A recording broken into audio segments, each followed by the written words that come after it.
I just realized I was thanking Ezra for the raid and for battling through his cold, and I was on mute the whole time. So, yeah, Ezra, you and TJ both, thank you for streaming through your illnesses. Hope you feel better soon. Yes, I was on mute. Yes. I don't know who, if anyone streamed last night, Ezra, because you were off because it was a Monday, and I took off because I drove up to Seattle for a hockey game. I went to go see my Devils play the Kraken, and I have a friend who has season tickets, and whenever the Devils are in town, I usually get a call from him, or I guess a text from him, asking if I can come up. So it's always a good time. You're in bed by 8. Well, hopefully you can go to bed now too. So I won't keep you up any longer. Thank you for the raid. Thank you for the stream.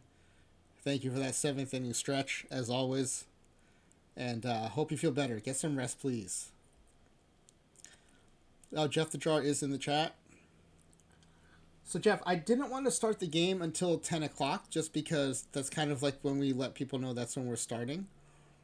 Um, so I thought I'd knock out a couple of drafts before we get started, and then we'll put the form up right around 10 o'clock, and then get started on that. Yeah, Clay Dog. I out of habit I still say so and so called, but it's almost always a text or an email. So yeah, I bet my kids don't even know that you can make phone calls from our cell phones.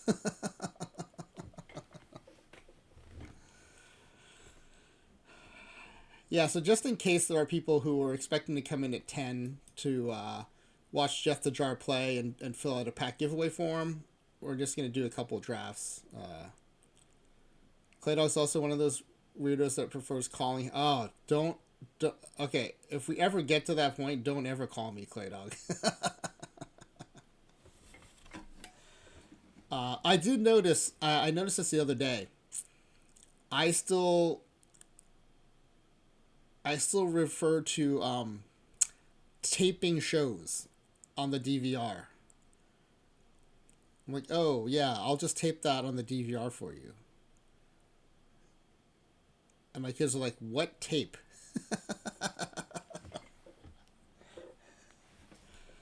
So, old habits die hard, I guess. So it just so happens I've got a couple drafts that I think we can knock out. These sometimes, I sometimes forget to do these before I stream, and then they fire during the stream. So my opponents get to face a Gym Unknown team. But tonight we're gonna do these. So usually what happens is while Ezra is streaming, I am like getting done helping get put the girls to bed. And then Kitty Poo Poo, thank you for the subscription. I appreciate it. I appreciate the support for the channel, and always your participation in the chat. And of course, you get the you will accumulate channel points faster as a subscriber, and I give subscribers a discounted point redemption for playing our game. So, Kitty Poo Poo, hopefully we'll see you playing some more of our games soon too.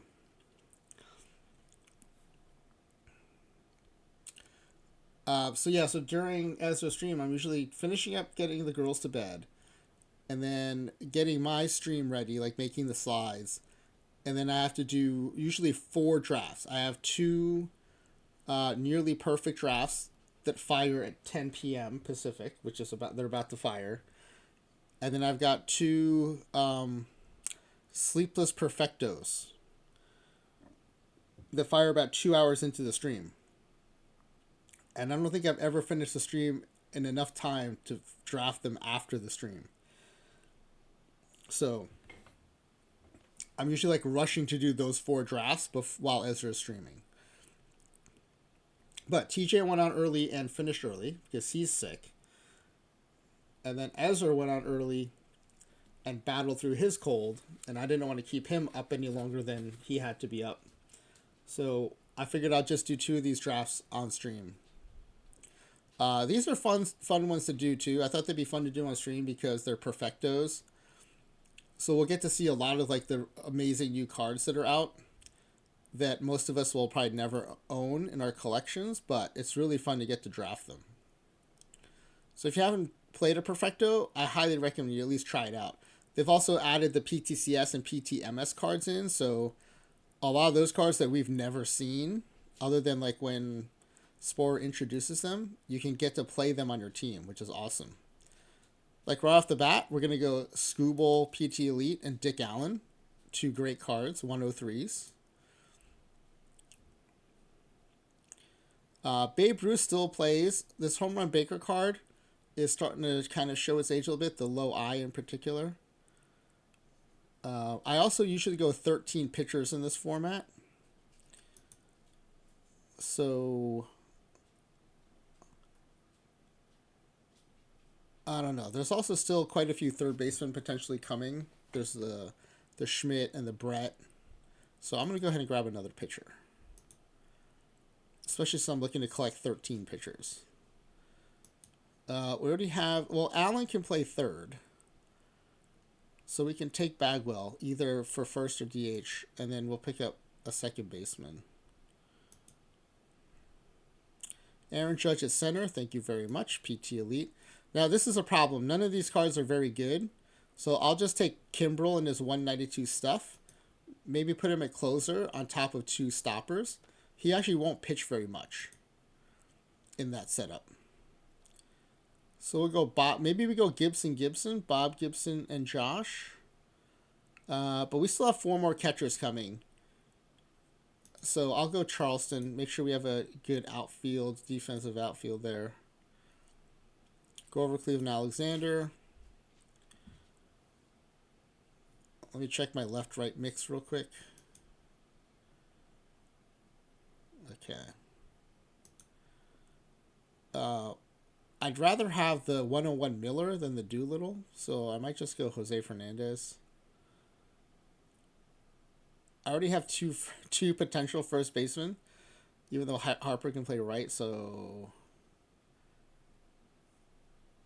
You know what, there's no guarantee we'll get the Miller, so maybe I'll just grab Doolittle here, so we have a lefty in the pen. Duke Snyder, really like this card. I like it definitely more than Billy Hamilton, which is just underpowered. And we'll get our first catcher here, left-handed hitter Mickey Cochran. Andy Cooper. This Elmer Smith card is great for drafts because he's actually also a very good... Oh, shoot. Kitty Poo Poo. Did I miss the good Maddox? I'm so used to seeing the 100 Maddox. I blew it. If I missed the good Maddox, I blew it. I assumed it was the... I always think it's the 100 Maddox. Oh, man. I blew it. I totally blew it. Every time I see Maddox, I just think it's the 100 and almost like ignore it. Oh, that sucks.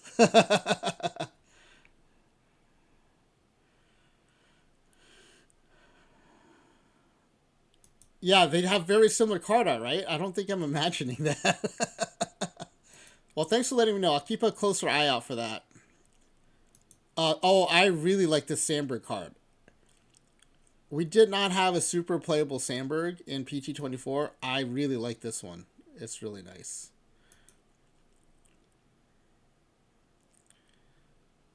Okay, see, now this is a problem. We need a shortstop. Sandberg can play third. We already have Garinger second, so we might go second and third, but we don't have a shortstop yet. And so I don't mind taking this Felix Hernandez, but then all these other cards are not great. So this is where you have to hold your nose and pick something. If I didn't already have 2 first basemen, I would take that Mattingly probably. This Christian Scott, it's not great, but at least it's an arm, and it has better control than this Ryan. But this Ryan has huge stuff. I mean, I gotta pick something, so I'm just gonna... Alright, we already have 10 pitchers. Okay, so I'm gonna take another pitcher, so we're at 12.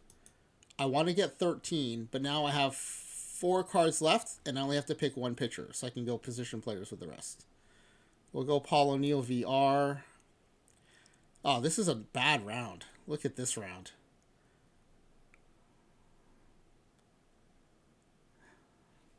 This Museo might be the best one here, and this hasn't been good for a long time. Where do you have so many outfielders? Although, I guess Smith is kind of a pitcher. Our infield situation is dire.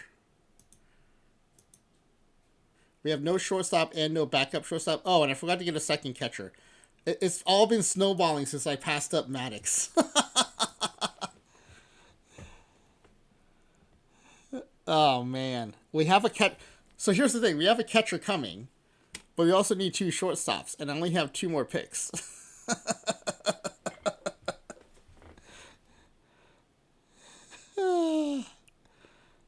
That's great.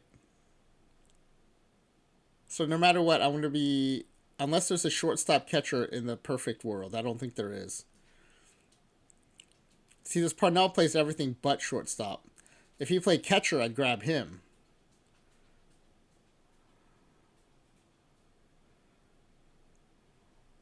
Well, we need some flexibility, so we'll go ahead and grab Parnell.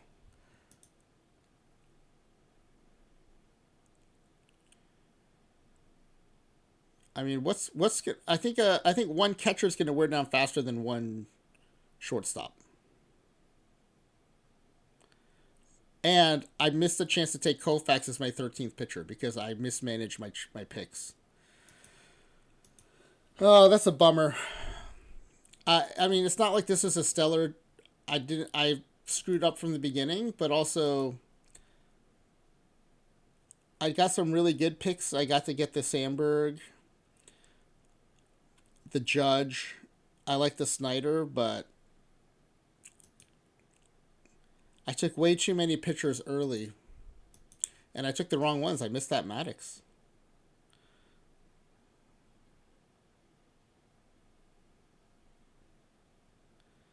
Okay, so when this happens, I don't have a backup shortstop. I'm just going to set the strategy, and then we're going to punt. We're just going to move on to the next draft. Because there's not a lot of sense in sinking a lot of time into setting up lineups and stuff when I know this team's just not going to make it because of the shortstop situation. Which is too bad. I like the core of this lineup. Sandberg, Allen, Snyder, Bagwell, Judge, Ruth, Gunner. Even Cochran's not that bad. I'd rather have the Darryl Porter or something, but that's still a pretty good. But it's going to fall apart when Gunner gets tired, so we'll just punt on this, and then let me switch over to the title slide while I figure out which other account has my other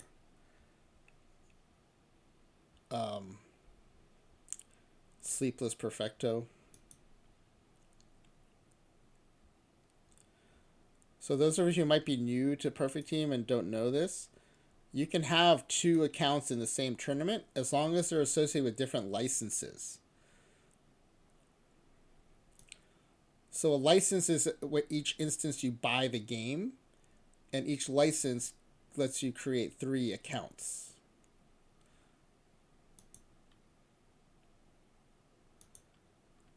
And also you get another license when you buy OOTP Go. Now that one you can't build additional accounts, but it is an extra license.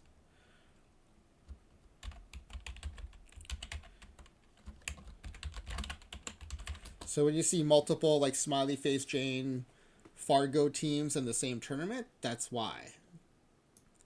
Each one's representing a different license. I'm going to go ahead and sign this team up for the late iron while we're here.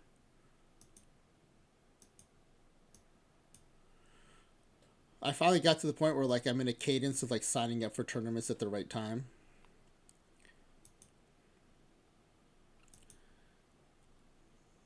And ever since Clay Dog and Smiley Face Jane helped me get get my act together and get my rosters into Roster Builder, it's so easy to just fill in your roster as soon as you sign up. Now this one says none because this is my PTCS. I don't have a roster build for it yet, so I can't fill it in yet. And I think I have an open draft slot here too. I do. So I have my favorites. I don't sign up for other tournaments. I do Perfecto. I think I'm already in this one. Yeah. I do Nearly Perfect.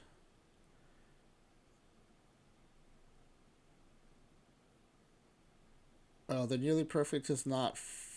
Oh, here's Nearly Perfect Lunch, which is full. The Nearly Perfect Night has not fired yet. So here's the Late Night Speed Perfecto. I like that one a lot. And yeah, I guess I'll just wait for that other one to fire to sign up for that one. Okay, so this one has the other Sleepless Perfecto that we need to do. Well, Kitty Poo Poo, thanks for letting me know that. I don't know how many times now I might have missed that 104 Maddox. Ah, what a bummer.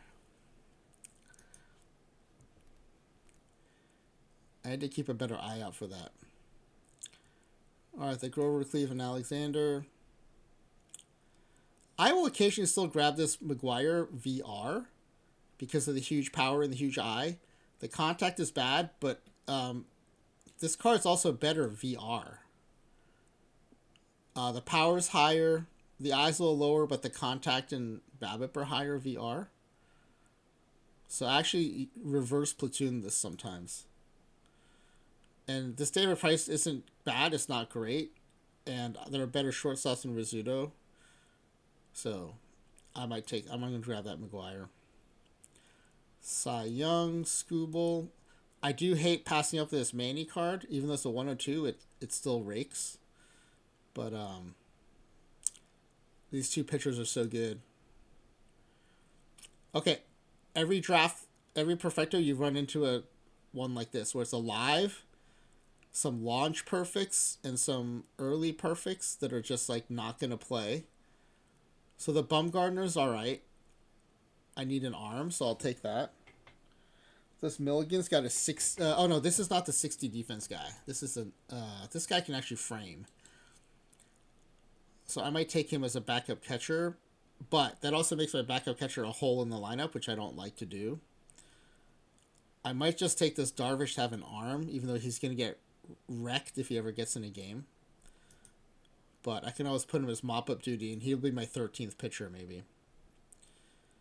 Oh, man, back-to-back sets like this is awful. Oh, this sucks. Given how many new meta 100 pluses there are, to get two screens like this is pretty rough. Sutton Holiday, I guess.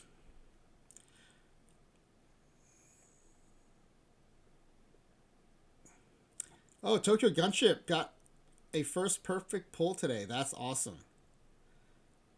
If anyone can guess it was, I'll give you the last account on my license. I'll guess the 103 Glavin.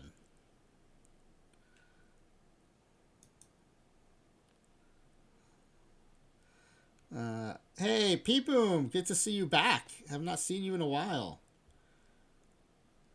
You've had some weird stuff happen in your fun simulation starting in 1998. Interesting. Yeah, it'd be awesome to hear about it. If you want to let us know in the Discord, that'd be awesome. Jeff the Jar, the pessimist, going for the live 100.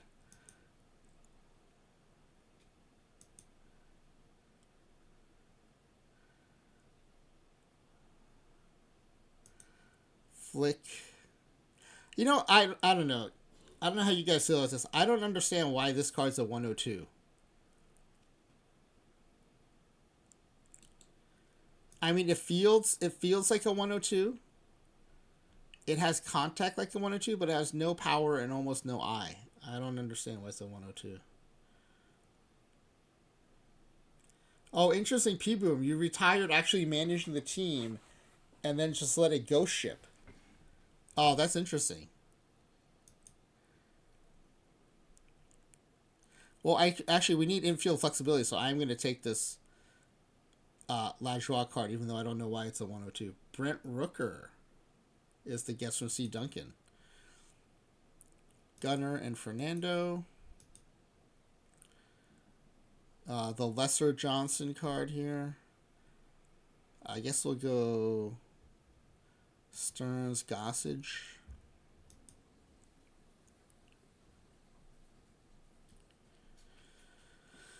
Do I go to left-handed catchers? At least McCarver can frame.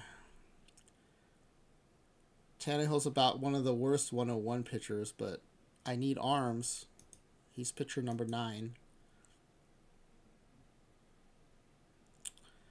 Home run Baker, Elmer, Smith, I guess. Pryor. Of course it's the 100 Kershaw, not the 103. And it's the 100 Adrian Miller, not the 101.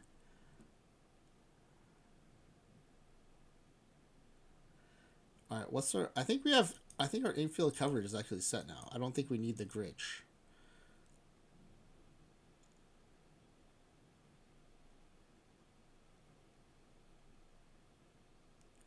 We could use a center fielder. Holiday is backing up in center field, which I don't love. But Mike Griffin isn't much better. At least he's a 110 defender. We'll take him. God, these pitching choices have been rough this draft. Oh, we have 10 pitchers. I want 13, so I guess we got to go pitcher here. Scherzer.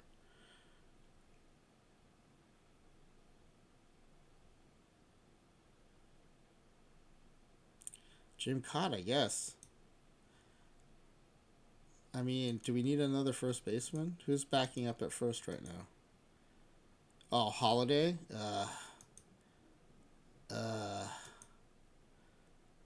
Alright, there's 3 starting pitchers and a reliever left. So we're going to have 4 pitching cards in the next pool. So we'll go Murray.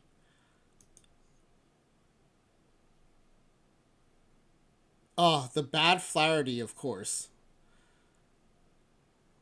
Alright, Gooden gives us 12 pitchers.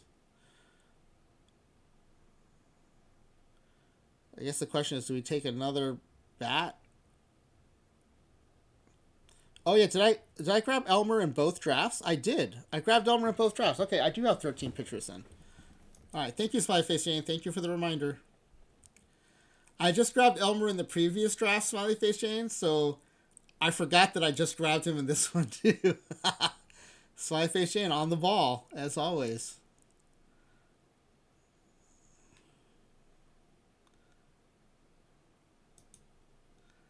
Alright. We'll set these up, and then we'll start working on the form for tonight's game, and then I think it'll be 10 o'clock, so then anyone expecting to watch Jeff the Jar play will be on time for them. Live 100 Tanner Scott. Womp womp. Tokyo Gunship. That's like... I just like know the excitement of seeing that dark brown with gold trimmed perfect card start dancing around under your cursor. It's so fun and exciting. And then you turn it over and it's 100 Tanner Scott. That disappointment is also so huge. Well, at least you got a perfect. Congrats on your first perfect.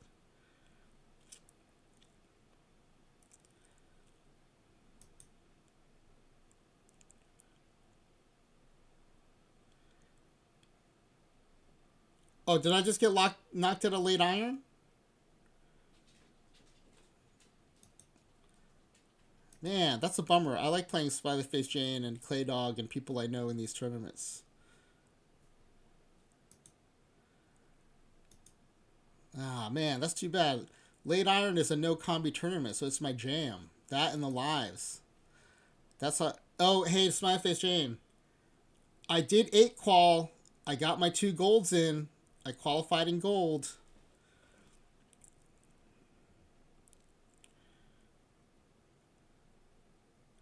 Hey, Tokyo Gunship, congrats on getting promoted.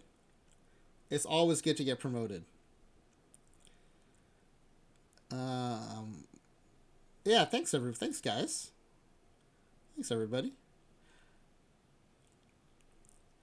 So I'll show everybody how I do it, but like I have 6 accounts on 2 licenses, and each account focuses on one level. And just to keep it simple for myself, I go iron, iron, bronze, bronze, silver, silver. And the iron and silver qualified early enough where I felt comfortable with the silvers. I tried to qualify for gold, And with the Irons, I tried to qualify for Diamond. But I only could play Live Diamond because I have no Diamond cards on those accounts. So Live Diamond was too tough. I actually did well in a few turns, but it was just like too spotty. Uh, but Gold, I even racked up some live gold wins, and so I qualified pretty comfortably in Gold. Oh, Tokyo Gunship, you're doing packs only too. Wow, you're really jumping into it.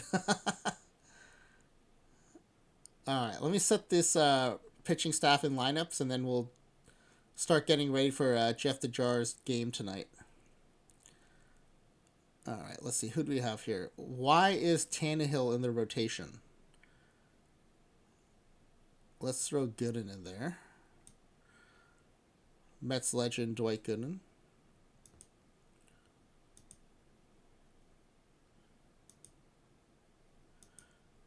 Now, in any other kind of tournament format, I might let Elmer Smith DH, but in a perfecto or a near perfect, we probably have such good DH options.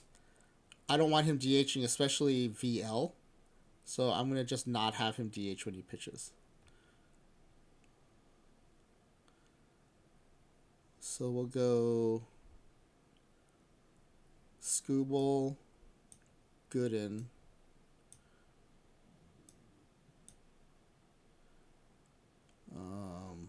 Grover, Cleveland, Cy Young, Elmer Smith. And then we'll go Fernando as a stopper, Pryor as a stopper, put Gossage on top of them as a closer. Baumgartner or Tannehill? Definitely Baumgartner as a setup with Scherzer. And then Sutton and Tannehill and middle relief. Darvish, you're on avoid high leverage duty and mop up. And Scherzer is supposed to be a setup. Okay, and then my stoppers start in the 7th. And my backup closers are Fernando, Scherzer, Baumgartner. Pryor's going to secondary middle relief. Middle relievers will secondary setup. I know this looks wacky, but this is how I've started setting up my bullpens. The only decisions I make usually are like who's going to back up closer versus middle relief. With their perfectos, it's easier because you usually end up with a bullpen full of starting pitchers. Yeah, Bob Doubling, the AI does a couple of weird things. Any two-way player, even Cal McVay, it'll put in the starting rotation. Cal McVay is a terrible pitcher. It will put him in the rotation. The other thing is, two-way pitchers, it loves to put a DH. I've had the AI put Bill Foster in at DH when I had the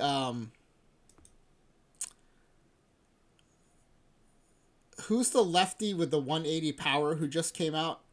It's an NEL card. He's on the bench, and the AI is trying to put Bill Foster in at DH. Hoskins, thank you, Smyface Jan. Hoskins is on the bench, and the AI is starting Bill Foster at DH, and I'm like, VR. And I'm like, what? No. The AI has some messed up priorities. Now, don't get me wrong. I always let the AI take the first stab at the lineups in the rotation. I think it's always easier to edit than it is to like come up with it from scratch. So I do appreciate that.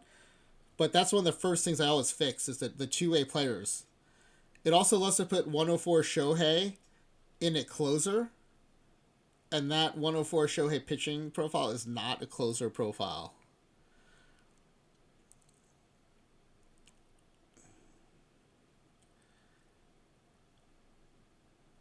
Oh, man. Usually I start this McGuire VR, but I don't know if I can bench Edgar. This Edgar card's so good. I think he's staying put. Yeah, this McGuire's not going to play on this team.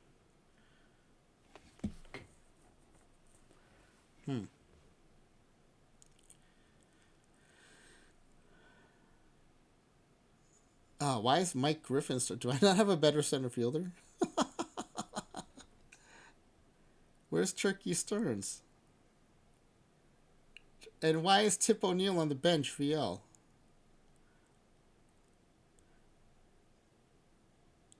Okay, Tip O'Neill. What? Tip O'Neill is definitely starting over Elmer Smith, VL. And Turkey, get back out here for Mike Griffin.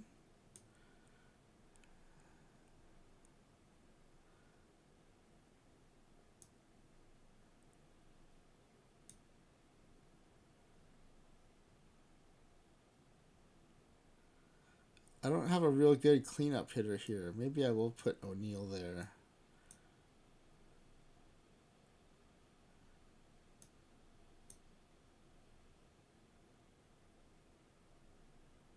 Okay, these drafts have been kind of a mess. I feel very uninspired by them. Okay, let me go see what Smiley Face Jane was talking about with late iron.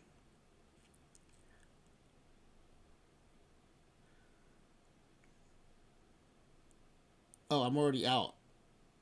That's what Flash is do. Oh well, and now that I'm out, I can sign up for the live iron now too, just to make sure I get in it.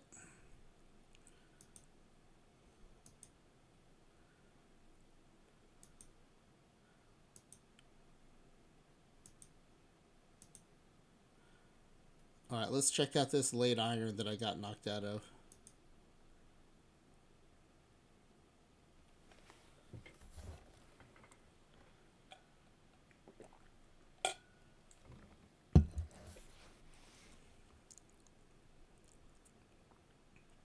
Oh, I lost in 7.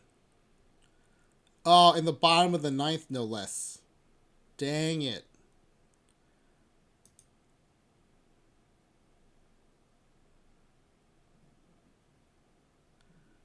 Kool-Aid Jammer. I don't know who that is, but they beat me. They beat me with no cleanup hitter on their lineup. Did they sell a card or something? They sold a cleanup hitter, didn't have a cleanup hitter in the lineup, and they still beat me in 7. That's funny. Who are they missing? They're missing a first baseman. They have Sexton playing left. They have Will Clark.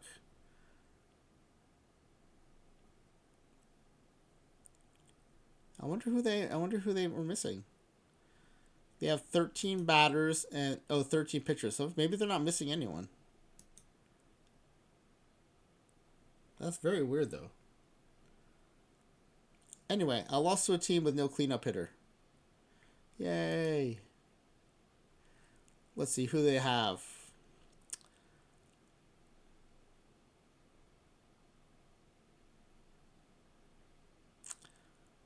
Wow, they're not afraid to pitch low control guys. They're not afraid to pitch low home run suppression guys.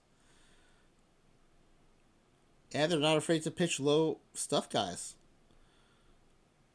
Wow, this is interesting.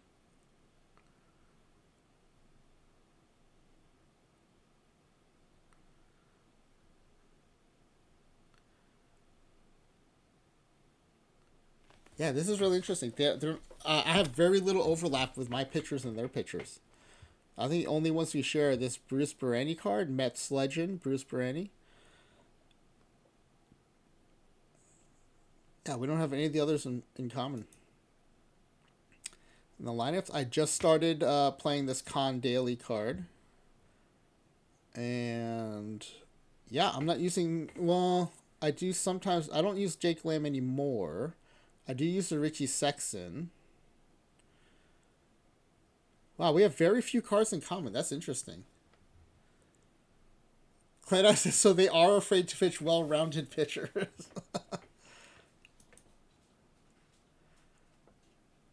Yeah, it's almost like they're looking for pitchers who are like spiky in one thing. Like home run suppression guy, P-BABIP guy, control guy, P-BABIP guy.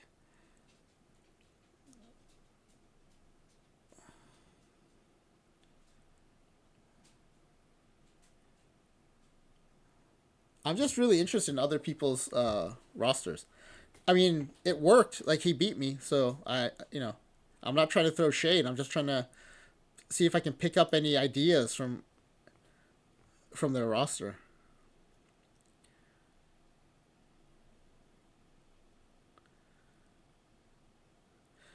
Because they have so many different players, I'm wondering, like, where might some of these guys fit in?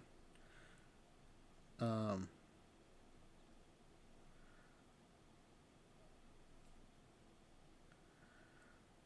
I keep forgetting that Nick Ahmed has a non-live card.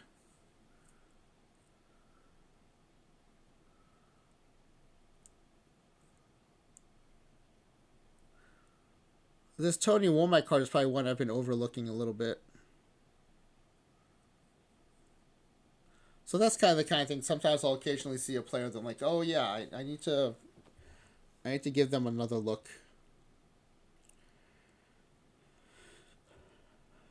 I mean, most of these cards, like, I at least understand, like, why they're playing them. It's just we have very different approaches, I think. So Smiley Face Jane, I think, so Smiley Face Jane must be facing the Carlton Leafs then?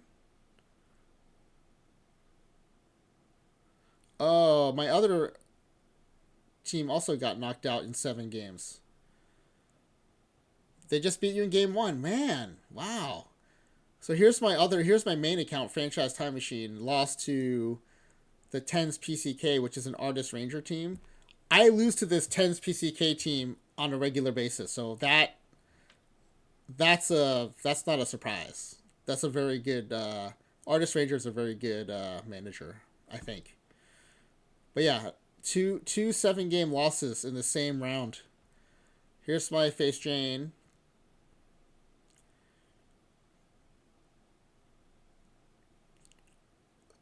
Man, I almost gave Smiley Face Jane a chance to knock me out twice.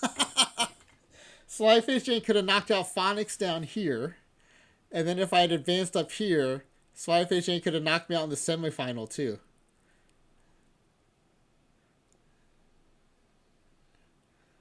That's funny.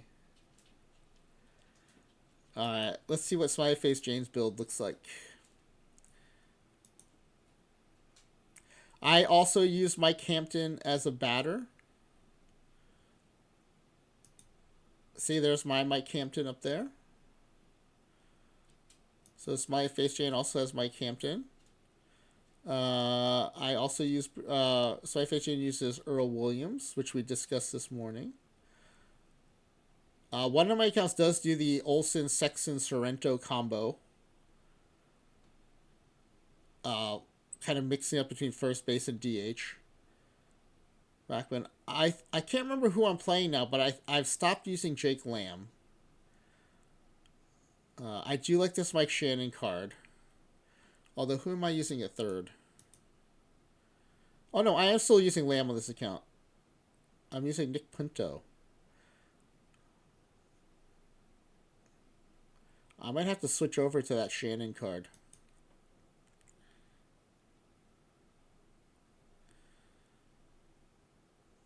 Oh, I was just saying I keep forgetting that Nick Ahmed has a non-live card. Spy Face Jane is using it. Roger Peckinpah. I do use the Benitez and the Witten. I occasionally use the Cesar Geronimo card. Geronimo. I do not use this Jackie Brandt. I'm going to take a look at this card here. Oh, nice. Okay, this is a good VL card in particular. So Jackie Brandt is leading off versus lefties for Smiley Face Jane. That's interesting.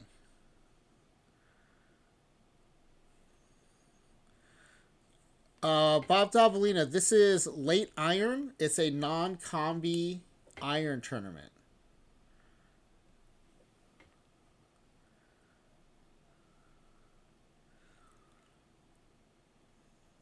So I was late to the combi game, and I found it very hard to catch up. So I've mostly been playing lives and non-combi tournaments or combi cap tournaments.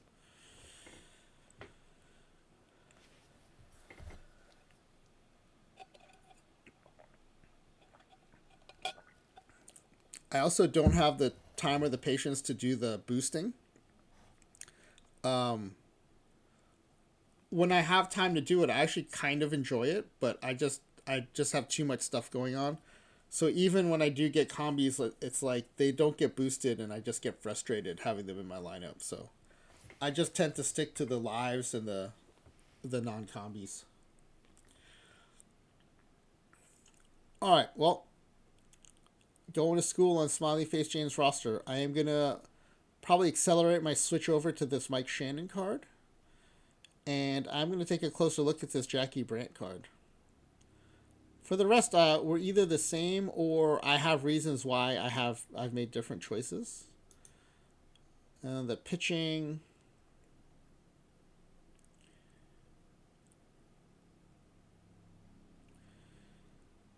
Wait a second. You're. Oh wait, sorry, that's my lineup. Hey, Smiley Face Jane, are you using Curry Foley as just a pitcher?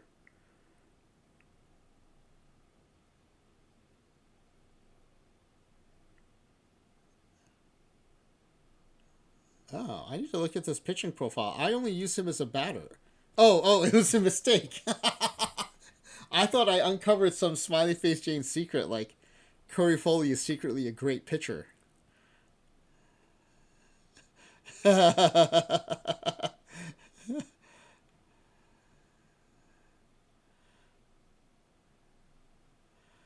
Oh, see, look at this. Okay, so Smiley Face Jane is going lower on control than I have been. Like, I've looked at this Lloyd Hiddle and the Al Leiter, and I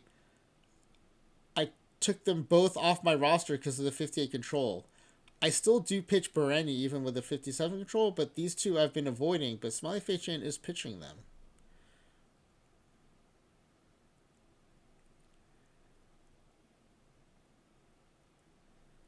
That's interesting. Okay. Oh yeah, because you have Curry Foley is on your roster with no specified pitching role, but he's not in your lineups.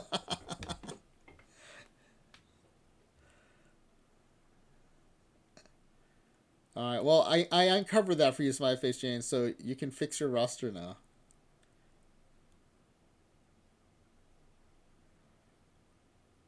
You only have 11, and one of them is Foley. That's amazing.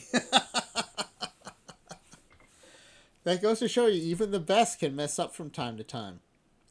All right, let's get this game night ready now that we're at our normal starting time. Um, let's put the form up first. So we do a 10-pack giveaway every time we play a game. Tonight is no exception. We are playing a new game. We'll use the form I used when I tested this game. I tested actually many times before we finally got it to work right.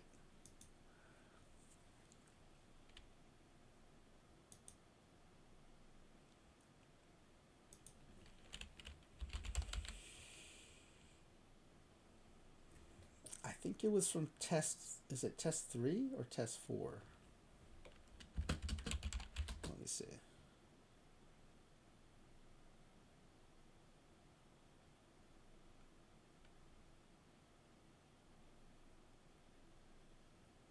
Episode 197 seems to be the most recent time I did it. Yes, with 10 bench. This is exactly the form I'm looking for. All right, let me make a copy of this and I'll put it in the stream, and we can I'll talk you through the forum. You're basically going to guess how Jeff the Jar's team is going to perform in a 2023 season simulation. 7 packs to first place, 3 packs to second place.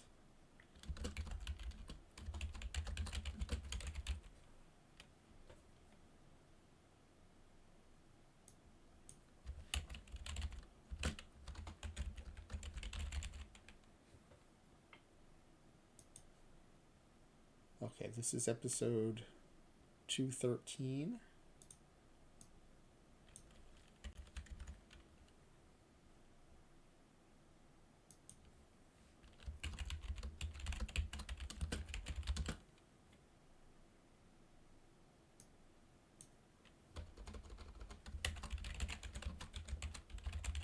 Okay.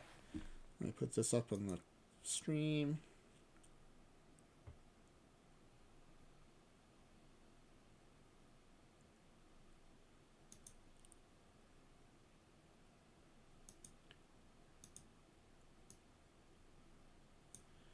Bob W says there are at least two Seguenes in my entry pool. Seguene is a backwater city in Quebec. I'm stunned.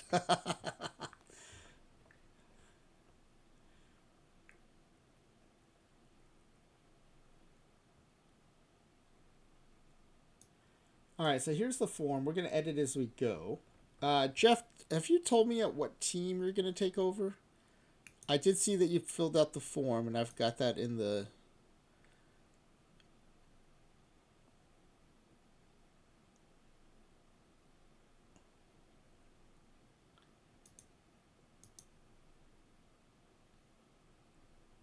Cleveland. All right. So tonight we're testing... we're no longer testing it. We are playing. We're debuting a new game. We'll replace the 2023 Cleveland Guardians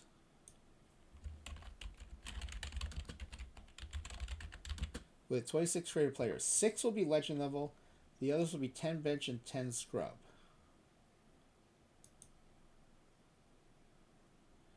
For each roster position, we will have the player creation engine generate 12 players. You get 12 players, JeffTheJar, because it's so hard to play.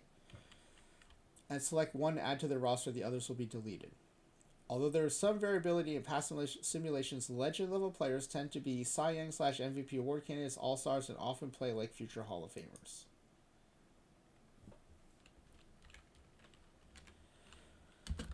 The idea is to see if a small group of legends can save a team of bench and scrub level players. And when I say save, I mean it because we did a test with all scrub players. It says it down here. In a previous all scrub team, those projected to win 5 games ended up winning 11 games in 162 game seasons.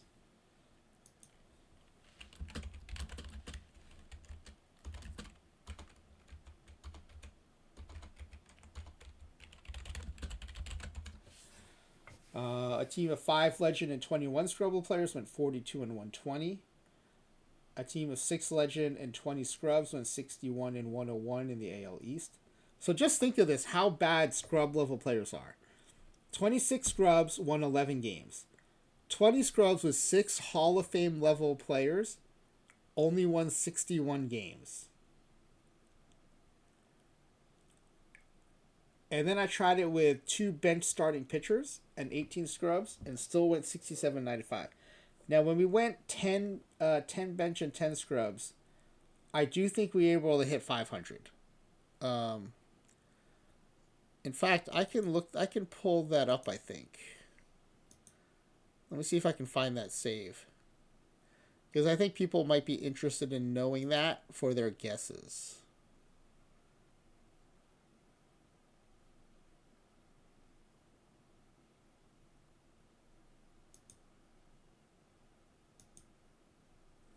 Okay, I think I might have found it.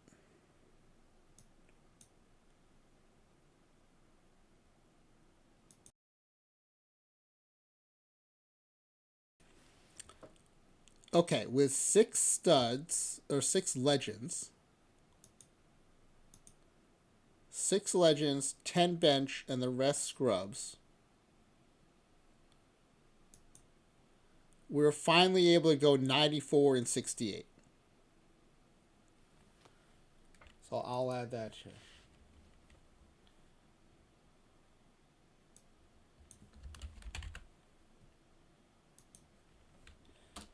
Finally, I'm going to put this back in the form. In a last-ditch effort to save the concept,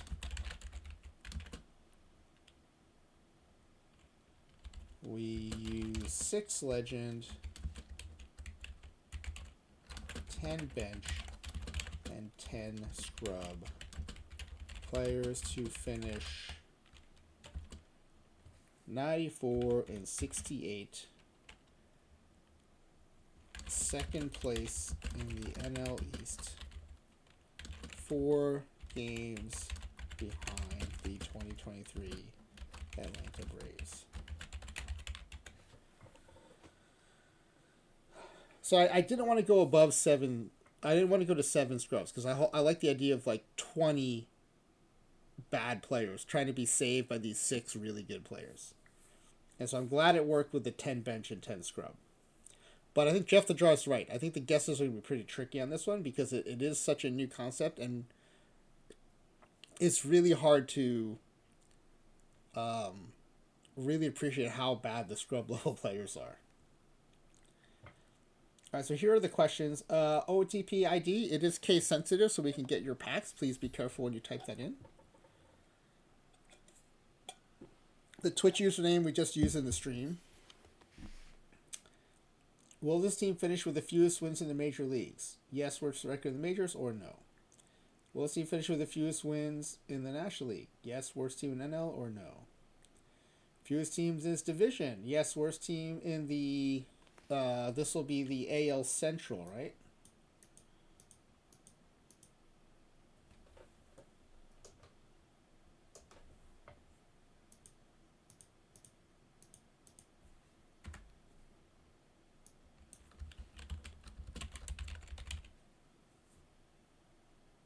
Will this team have a 500 or better win percentage? Will this team make it to the playoffs? So it's progressively getting kind of better predictions. Will this team make it to the World Series? Will it win the World Series? Will a player on this team win the Cy Young Award? Will a batter on this team win the MVP award? And we do change the settings so pitchers cannot win the MVP.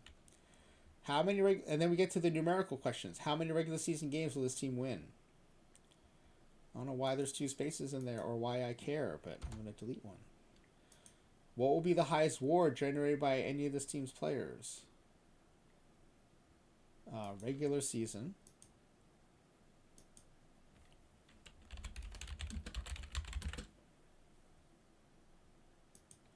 What will be the regular season batting average of the player who leads the team in batting average minimum 300 plate appearances?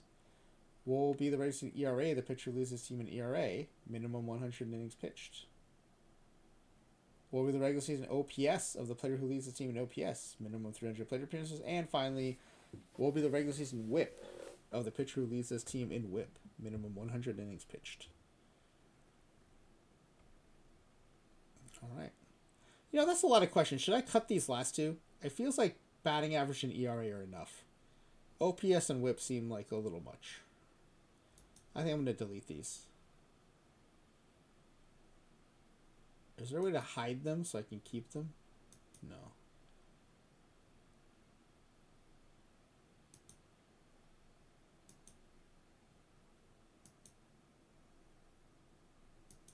Okay, we're going to cut 2 questions. All right. So here's that sim. I'll put this up in case anyone wants to look at it while I put the form in the chat. We were the Mets, 6 legends.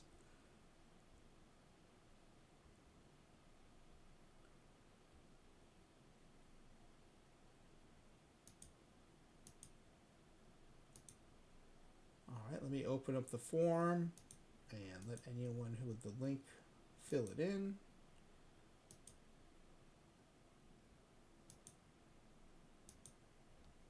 And let me put the link in the chat.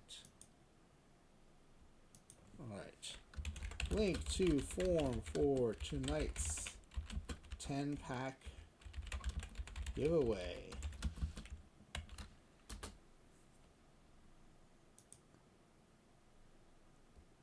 All right, good luck, everybody. I know most people like to wait till after the team has been created, which is fine. But you do not have to be present to win. If you want to go ahead and fill one out now and have to take off, we'll still get you your packs if you had the best answers. Oh, people, me put some stuff in the Discord. I cannot wait to see it. JeffTheJar's right. We love reading about this sort of stuff. That's true. The whole reason I put the Discord together, most of it is I wanted a place for people to put their stuff in so we can see what other people are doing. And I was honestly not expecting this, but I really like that people are practicing these games before they play. I think that's awesome.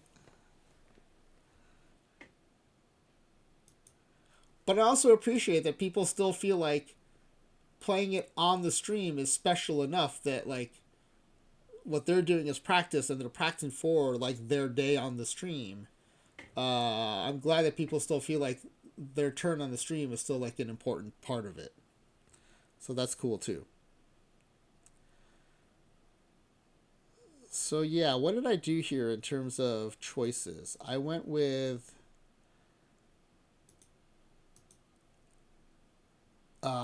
three starting pitchers, shortstop, second base, center field were my six choices.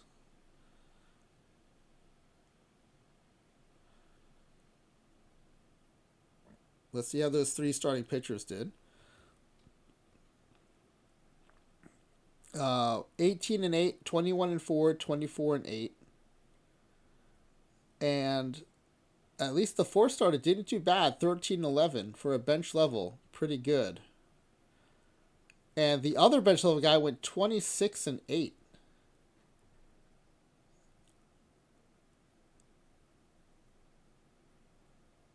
But he had a worse ERA. So when we got to the playoffs, I went to a four-man rotation. And even though the 13 and 11 guy had a worse record, his ERA and WHIP were better. So I made sure it was the other guy, the 26 game winner, who went to the pen for the playoffs. He had a 5.51 ERA and a 1.5 WHIP. So I didn't want that guy starting in the postseason, even though he had a much better record. Two of these guys had over 300 strikeouts. So these are like stud legend level pitchers.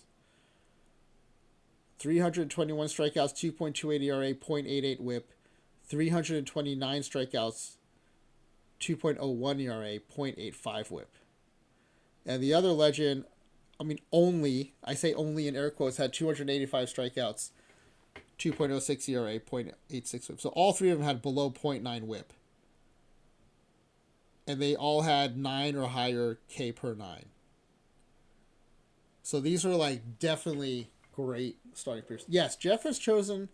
I will show you what Jeff's choices were.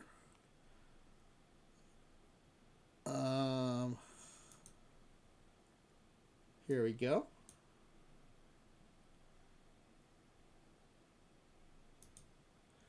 So Jeff has gone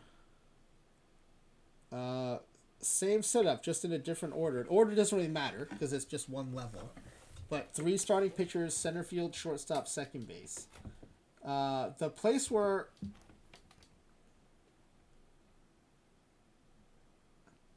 Jeff took almost all his relief pitchers in the scrub level except for one. So that's a difference between what he and I did.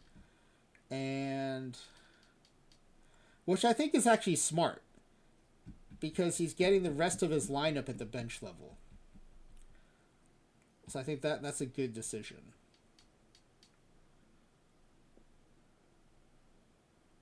And he is getting two starters at bench level like I did as well. It's a tough choice because every time you have a legend level pitching, that's your best chance of winning right during the season. So if you have three starting pitchers that are legend, you have in 60% of your games, roughly, you have a more than fighting chance of winning.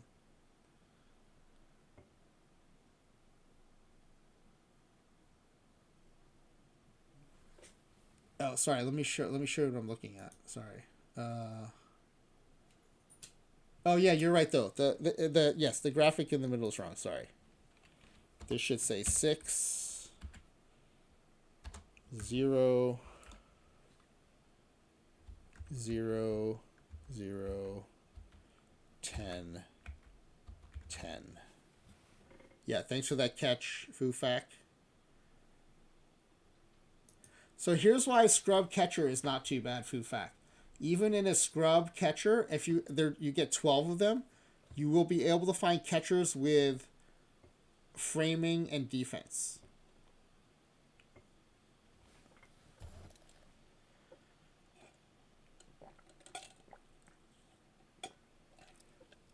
So it's the catchers are not total losses even at the scrub level.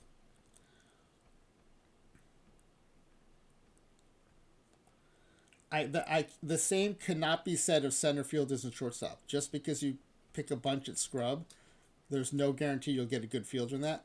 I don't think we've ever had a round, even with 5, where we didn't have a good framer in the mix. So there's at least something good you can get out of a scrub level catcher.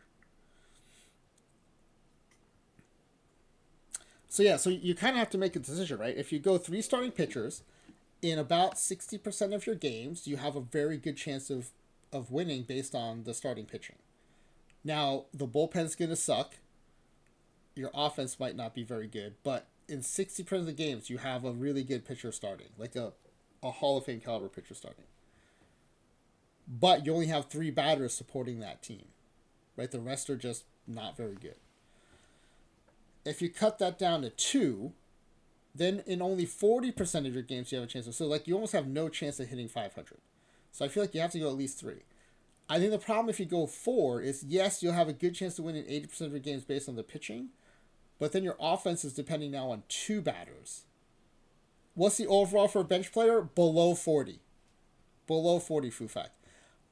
I feel like if you took a team of iron 40s into a major league season, you would win more than 11 games. Like, these guys are junior college bench players, or I don't know, like, they're bad. They're bad.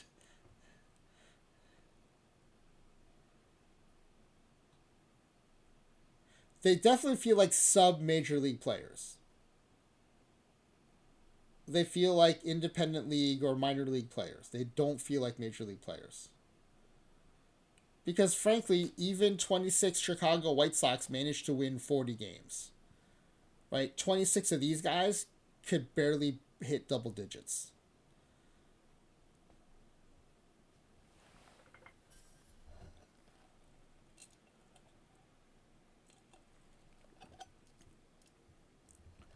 So yeah, I would say they're sub 40.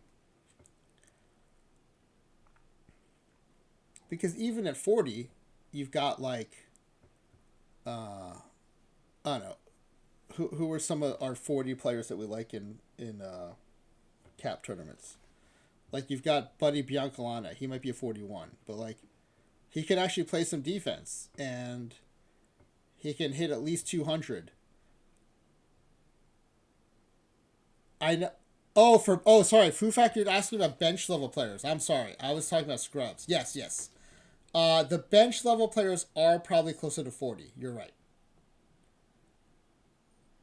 Yeah, yeah. Sorry, Foo Factor, I did not read your question closely enough. Yeah, the bench level players probably are closer to 40 level PT players. Yeah.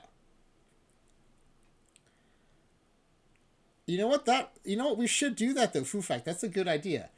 On a slow day, I'm gonna do a bench level all bench simulation and see how they do compared to the all scrubs. That will be a fun one to do a pack giveaway form on too. That'll be a really fun one to guess. I have no idea how that will play out, which to me is the best kind of simulation.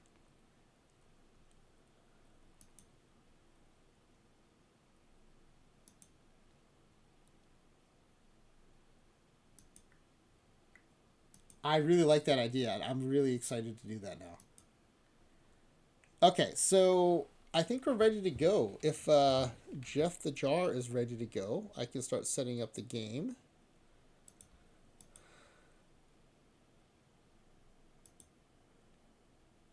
All right, Jeff the Jar is ready to go. Let me put the game up here.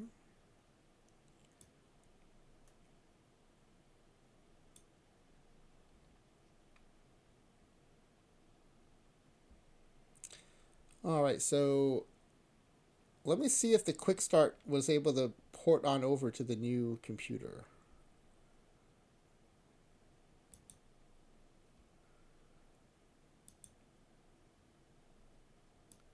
Because we use the same creator roster for lowball, regular, and studs and duds. Yeah, it is here. Studs. Oh wait, let me check my notepad. What did I call these?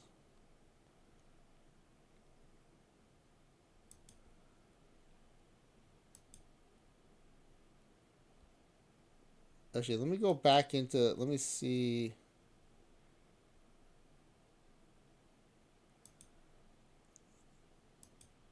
Let me see what I named these. Studs, duds. Okay.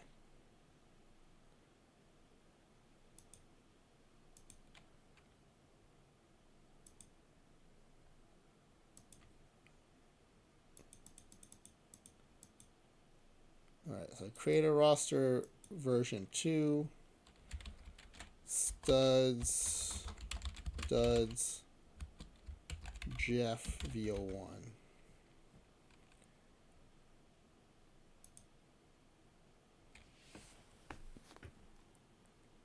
Oh, JeffTheJar's mic is broken, so cannot voice chat. Okay, we can do it by text. We've done this until my new computer. We always did this by chat, so that's fine. Cleveland Guardians.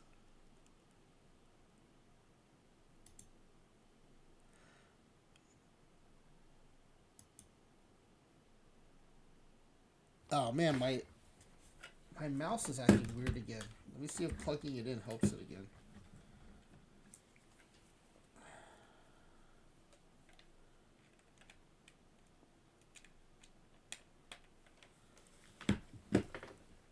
Okay, that seemed to have fixed it.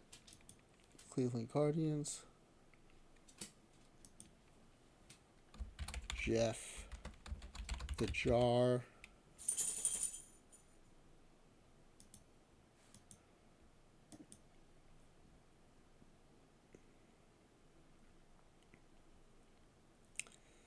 And the settings you can find on the top at the end of the explanation part of the pack giveaway form.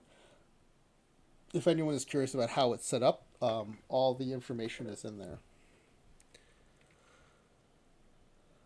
Okay, first thing we need to do is, before I forget, let me change the mailbox settings so we get the information we need during the sim.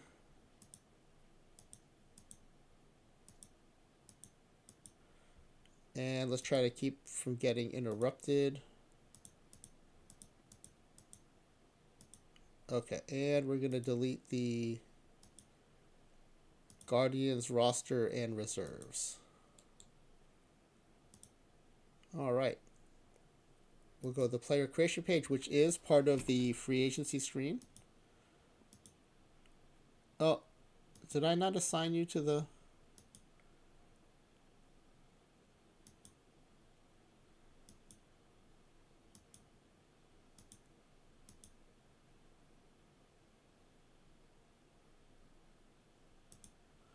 Okay, we'll just give you the job. Available jobs.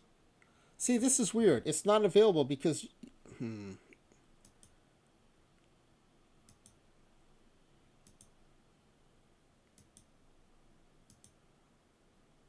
Okay. I just forced you into the role. So you are now the GM and manager of the Cleveland Guardians. Okay, so now we can go to the free agency screen. On the far right, if you're in commissioner mode, there'll be this actions pull down. You can import historical players like we do in some of our other games. Or you can create fictional players. Oh, Verlander's playing another season. Wow. Mets legend, Justin Verlander. All right, so if I look at the list, Jeff the Jar has up first 3 legend level starting pitchers. And we're going to give you 12 to maximize your chances of getting a real Hall of Fame caliber player for each of these. We don't mess with that. Fully developed. And I know 12 is a lot to look at, Jeff, so if you need me to delete any out, I'd be happy to.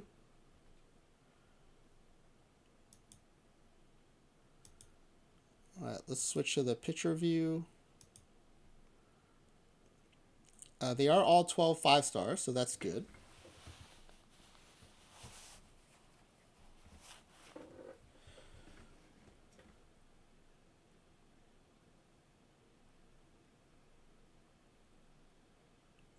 For those of you who haven't seen us play before, everyone gets the same view. This is the only view you get before you have to make your choices. There are 4 lefties right in the middle. The rest are righties. A lot of high stuff pitchers here, but quite a bit of variance in the home run rate and the control. Staminas are kind of all over the place too.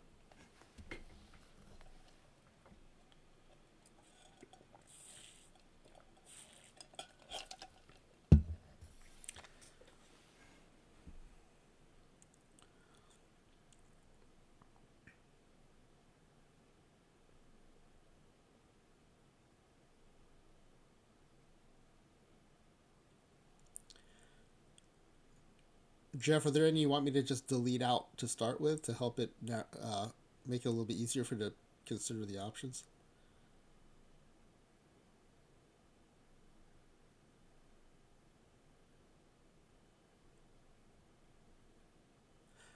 That is a good question, Fufak. I wondered the same thing because it had this weird shift to it, and I thought, are those? For a second, I thought there were 4 stars, but no, there are 5 stars there.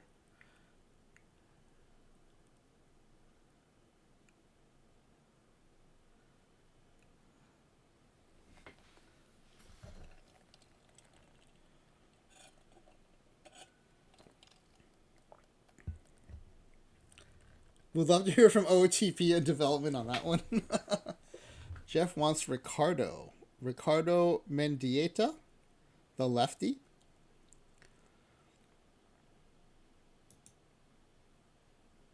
He is splitty. Oh my goodness, 90 stuff versus lefties. Wow. He is going to destroy lefties.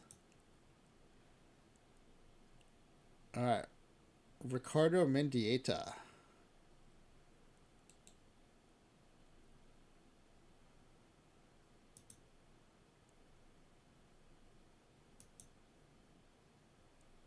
Backpack. Ricardo Backpack Mendieta. 6'6", 230 pounds. That's a whole lot of pitcher. All right, he is a legend level. We're going to keep track of that. And we're going to add him to your team.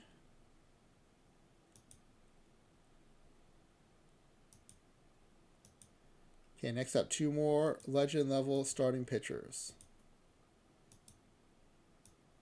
Oops. We always choose average age. And you get 12 more. Yeah, Fufak, the small stars still persist.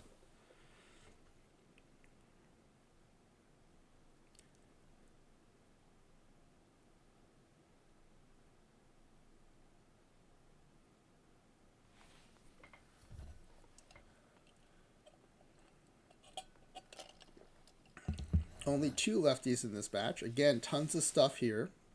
Not as much control as the last group. But also less variable. You had some 55s in the other group. These are all in the 60 to 70 range.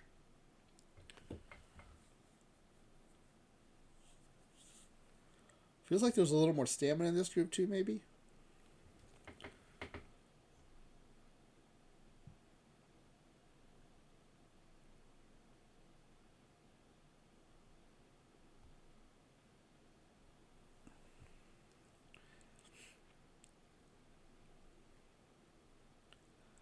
Jaden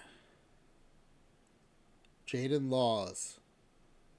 All right. Wow, look at that stamina. 75 stamina. He might be able to go 6 innings in modern baseball.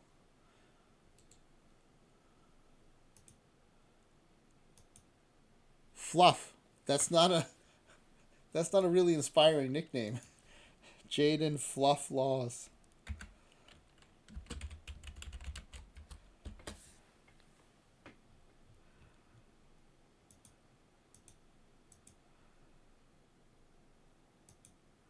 All right, coming up next is your last and third legend level starting pitcher.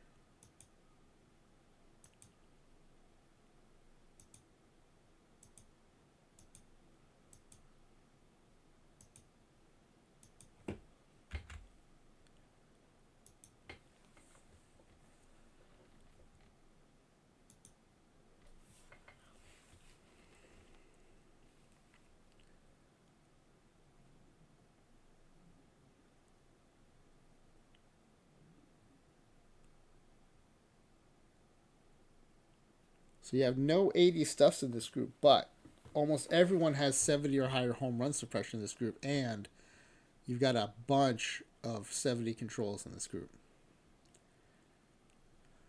Ryan, please. Ryan Cooley. Yep. Tied for highest control, tied for highest stuff. That is a killer combination there.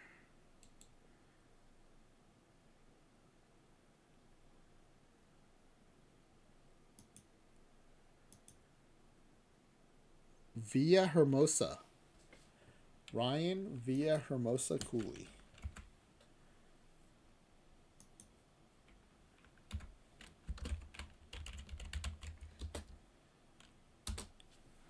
Now, Jeff, one of the things I wanted to offer you was we can finish the remaining position players at the legend level, or if you want, we can go ahead and create the bench level first, and then we can come back and do your 3 legend level position players.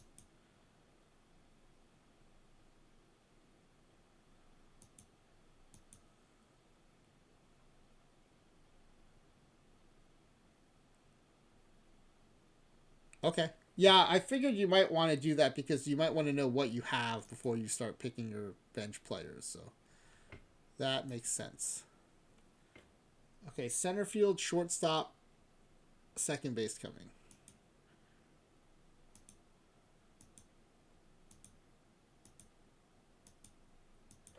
All right, 12 more legend level center fielders this time. We'll switch over to batters and the batter view.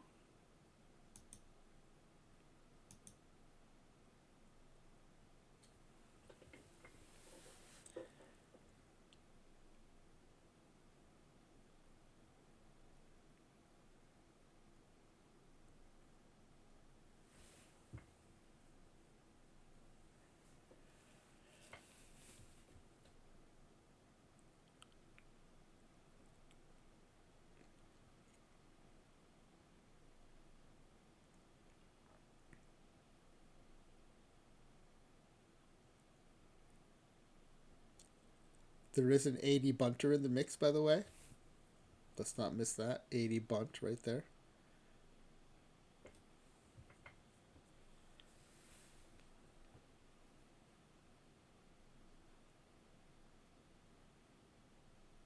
You know I like stealing. Oh, there's some stealing here. There's 280 stealers.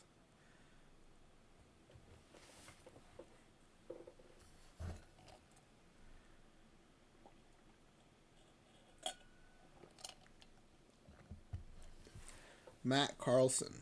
Let's see, where's Matt Carlson? All right, 60 contact, 70 power, 60 eye. Top, second best defender in the group.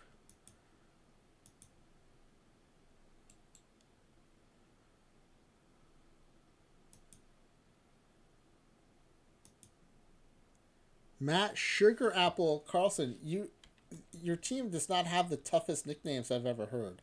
Fluff and Sugar Apple.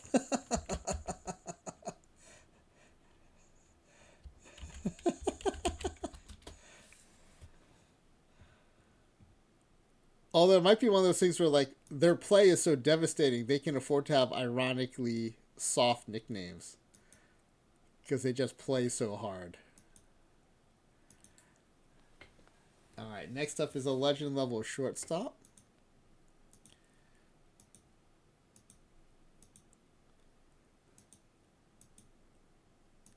I really like this format. I just like the idea of like a small group of legend level players just trying to save this team.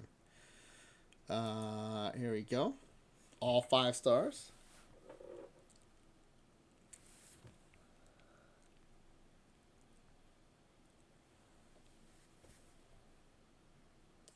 Yeah, it was Sugar Apple.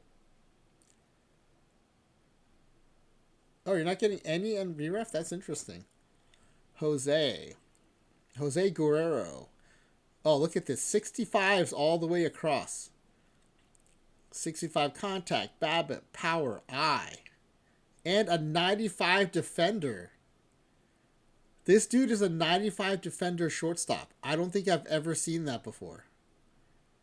Whoa. Off scale infield range is 85. Okay, if his infield range is 85 and his defense is 95, his error and arm must be insane too. Oh, I can't wait to see this guy's profile. Amazing.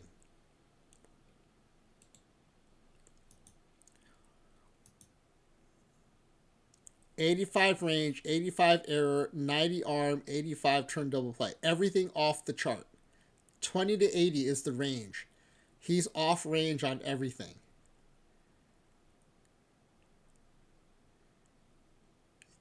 I've never seen a 95 shortstop. He's trainable to 100 at second base and third. 100 on a scale that goes to 80. This guy's amazing. Tigger. He's got a Winnie the Pooh nickname. Fluff, Sugar Apple, and a Winnie the Pooh nickname.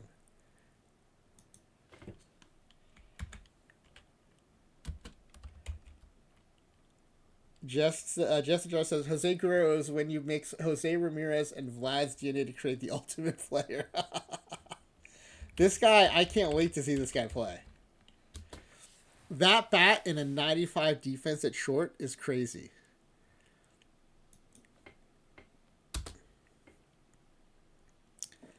Bearbear says, Jose Guerrero sounds like a good cocktail.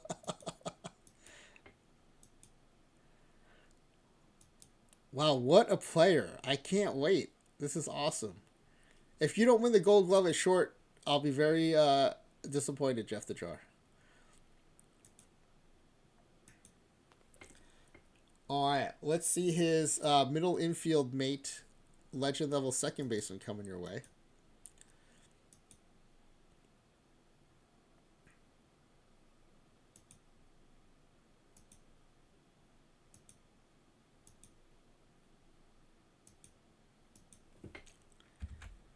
I'm trying to think who his comp would be in real life. Like a shortstop with that good of a bat.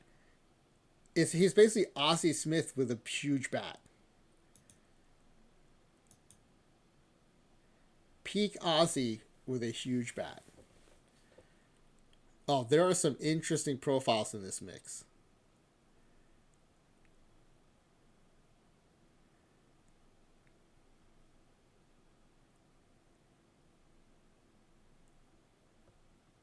The only Tigger is Tigger Lyles, who has literally no stats on his page. Getting very obscure nicknames on these guys. Yeah.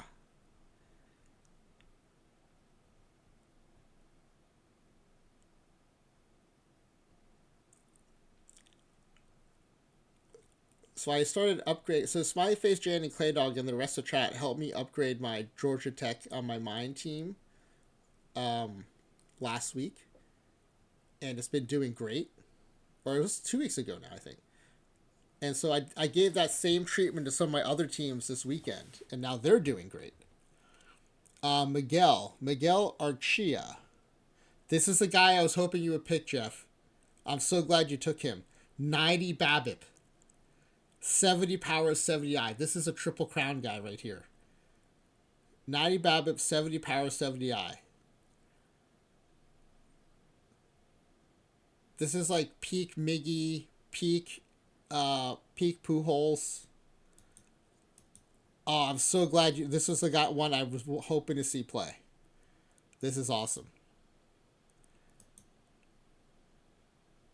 Sabada with 2 A's at the end.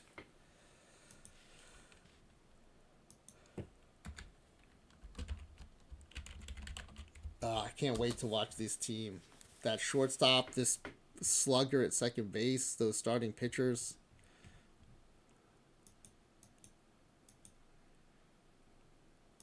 All right. That's your legend level. We'll move on now to the bench level. Yeah, people, right? Pujols or like peak Miggy is what I'm thinking of with that eye, power, and BABIP. Let me make sure we have all 6 labeled. Yep.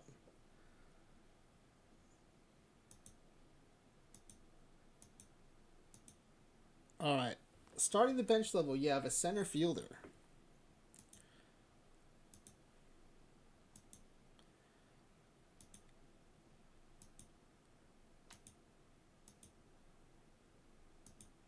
Sorry, my mouse is acting all squirrely now.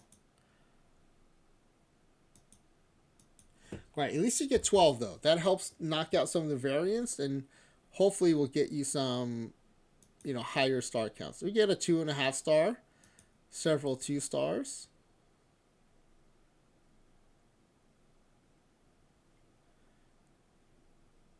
You've got a 75 bunter here in case you're looking for that.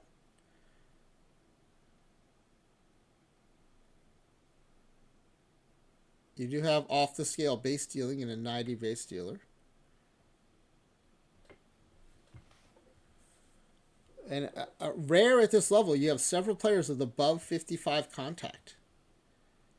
Even average contact is hard to find once you get below the average level.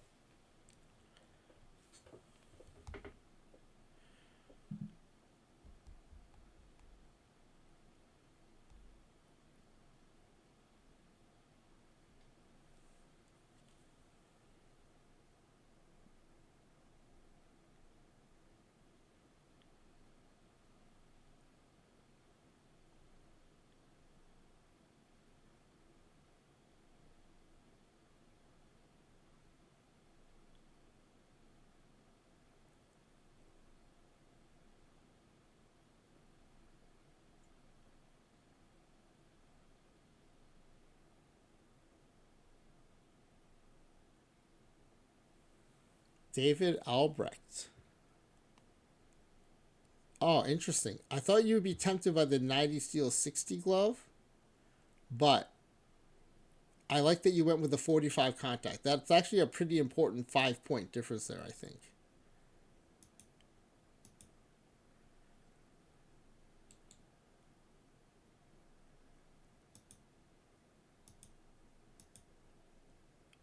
I think the difference dropping from 50 to 45 is nowhere near as big as the difference when you go from 45 to 40. I feel like when I've done these sims, it feels like there's a cliff after 45 once you start getting into the 40s.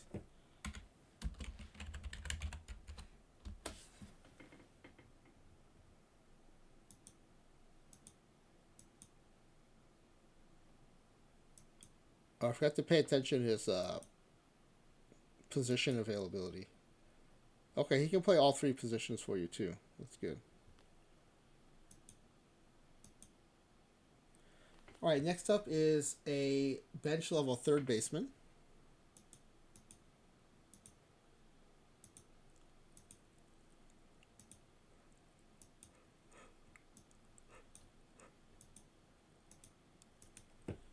All right, 12 of those coming.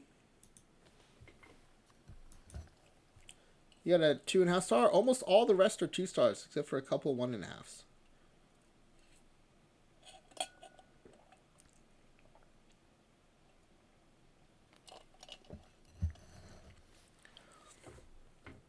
Oh, the 2.5 star is 2.5 star because he has power. That's what it is.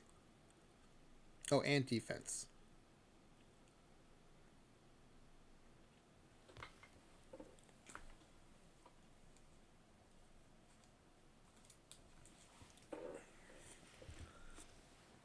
And unlike in regular creator roster, these bench level players are going to have to start.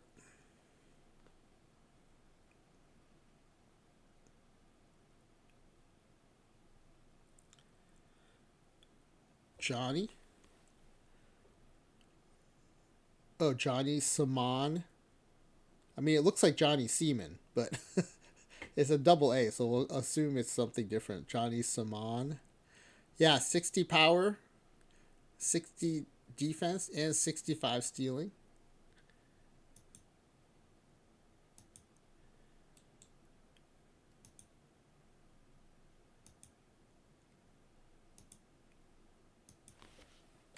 I think this is a good player. With 60 power, he's going to hit some bombs. He's going to have a whole season to play. Team NSFW, get your head out of the gutter. I mean, look at the name. It's right there in all caps.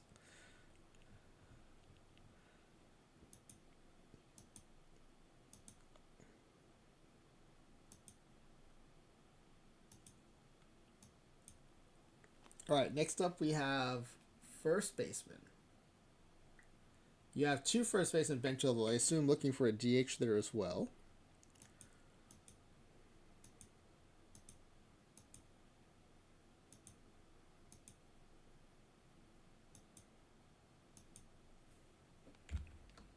Okay, 12 first basemen coming your way.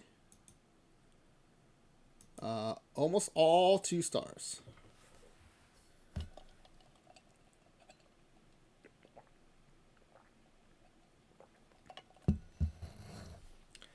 You have one above average contact. You've got two above average BABIPs. You've got another 60 power guy here.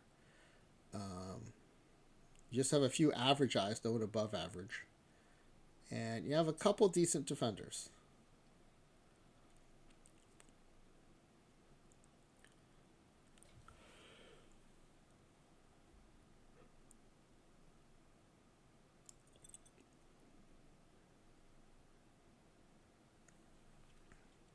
Oh, he is very splitty, you're right. Very splitty, wow. You might get the AI to platoon him.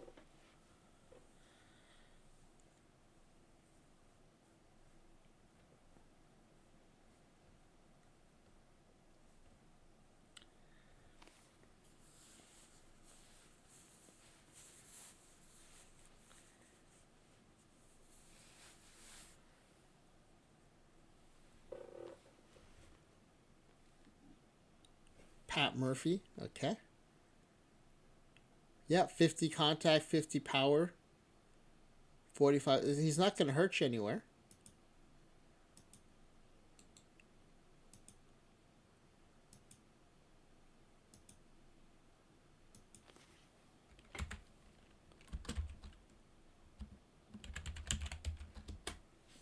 All right, let's get him placed.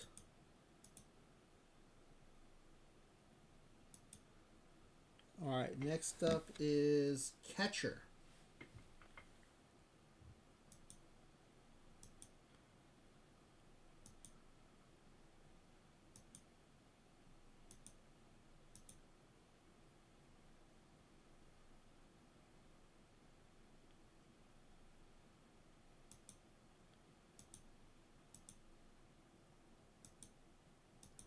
All right, 12 of these. Ooh, 3 2.5s this time around. Interesting.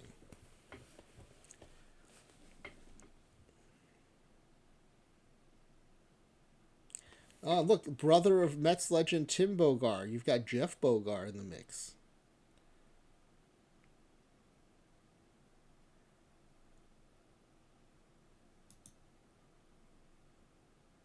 Go with Greg Smith. Yeah, this guy's got slightly better BABIP than the other one, I think. Also, the top defender.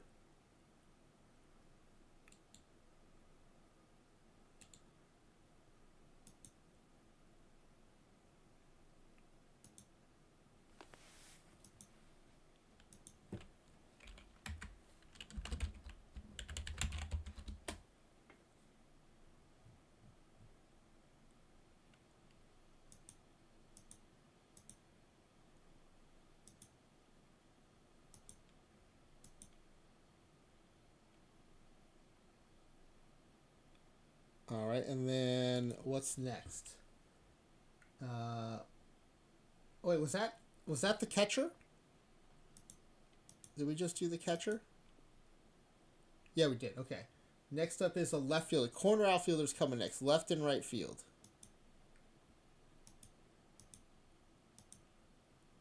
All right, here come your left fielders.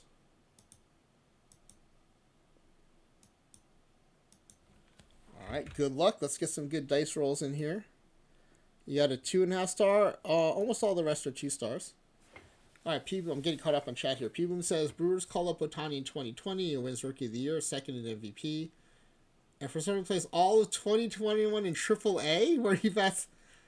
What's your player randomness change set to? If it's set too high, that can happen.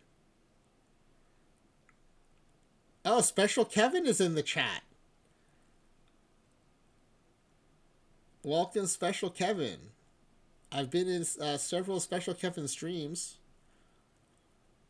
Special Kevin, did you take off from streaming during the holidays? Because I haven't seen you on as much as I did before then.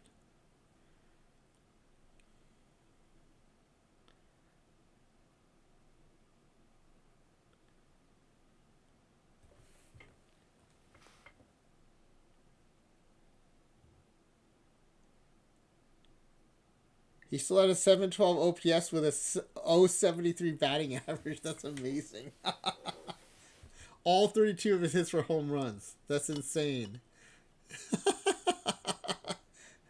He's 32 for the season with 32 bombs. That's incredible.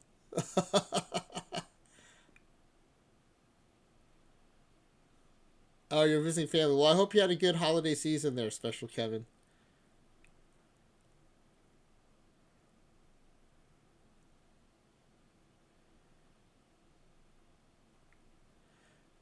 Yeah, that 60i is tempting, isn't it? Rory McNutt also has the amazing name McNutt. There is a, I don't know if you ever made it to the majors, but there is a baseball player on the NSFW team named Trey McNutt. Love the idea of having a third McNutt. All right, let's add Rory to the team. Bench level. Baffle, thank you for the subscription. I appreciate the support, and thank you for being here. Welcome in. The genius is here. Baffle the genius has arrived.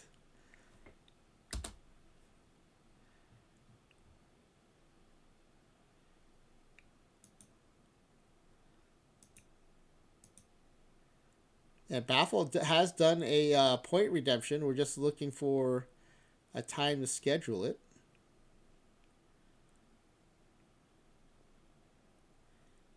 The average IQ of this chat just tripled.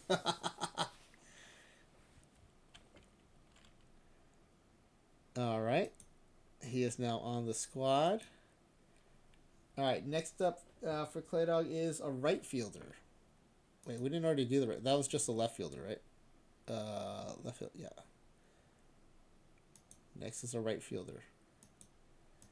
Baffle, Jeff is playing tonight a variation on Creator Roster. Studs and duds. You get 6 legends, 10 scrubs, and 10 bench. So you get a pretty terrible team and 6 superstars to try to save them.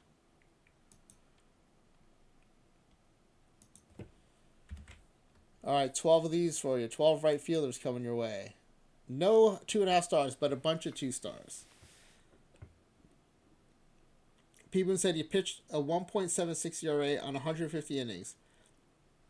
His opposing BABIP was .011. Whoa, what is happening in your sim? What are your settings?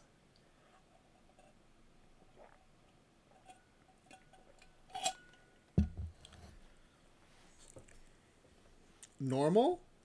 Doesn't sound normal, man.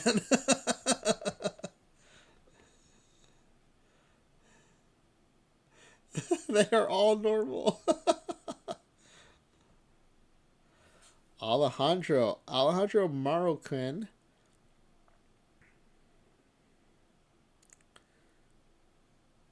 Oh, the 60 power. You know what? You're collecting these 60 power guys. I am looking forward to seeing what this team does. These 60 power guys could make some noise. I'm really looking forward to seeing how they do.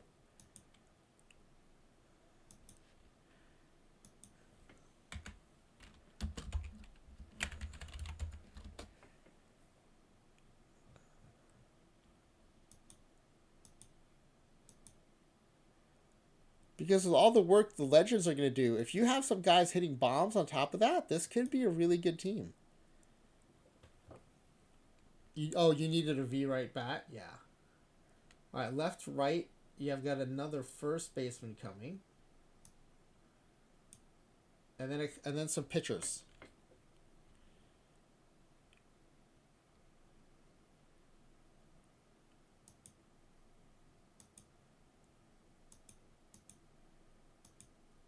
Now, I say this is your second first baseman, but they're all on the same level, so first or second generate doesn't matter. This guy could start, the other one could be backup, one could be the DH. Um, there's no rhyme or reason to the order. Oh, you get a 2.5 star, a bunch of 2 stars. Otani managed a 7 plate appearance, 5 home run game. That's insane.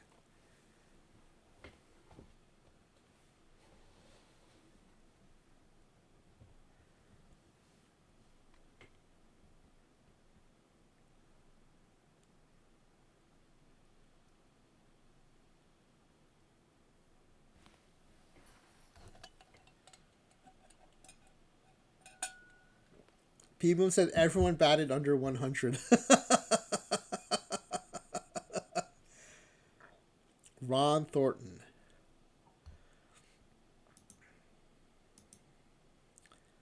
55 power. I'm telling you, Jeff is storing up the power. I think it's going to pay off.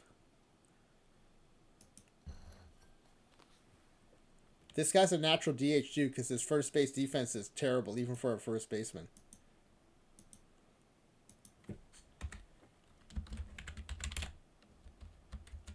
I've never seen that happen, P Boom. And I also like that Smiley Face Jane, without seeing your sim, was able to somehow diagnose it.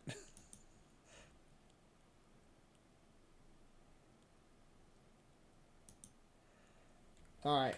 Next up are you have 3 more players at the bench level, and they are a relief pitcher and 2 starting pitchers.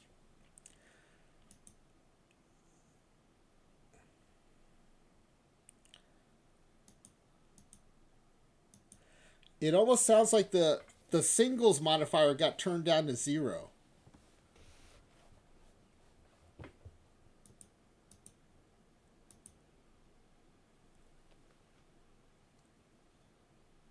Now, relief pitching at these low levels did get a boost from OOTP developments.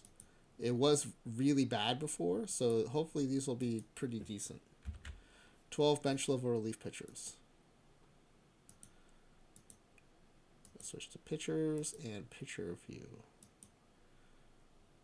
Oh yeah, you got 2 2 stars and a bunch of 1.5 stars.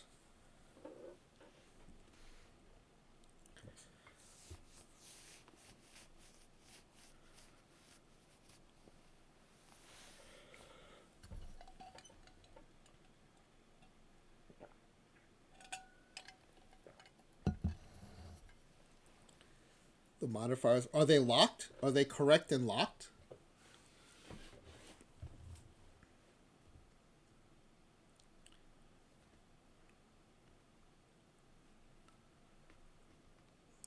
Although I guess they wouldn't change back either, right when you're looking at them, so they probably don't even need to be locked. But that is so bizarre, people.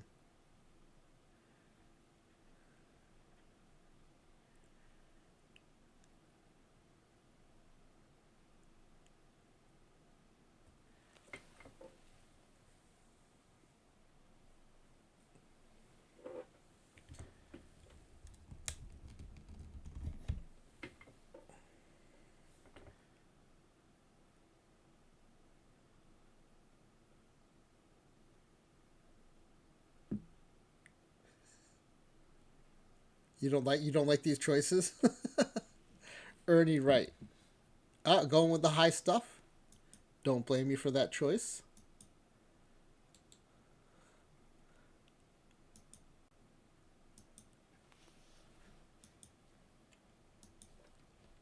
I mean, you have 2 more starting pitchers at this level.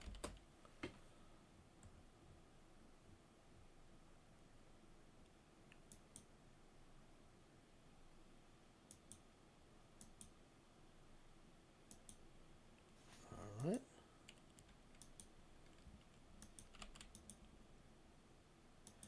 Now, unfortunately, the starting pitchers did not get a boost. Now, they were never as bad as the relief pitchers were, but I feel like they might have gotten a little left behind. Oh, yeah, pretty good. You got a bunch of 2 stars here to offset some of the 1 stars.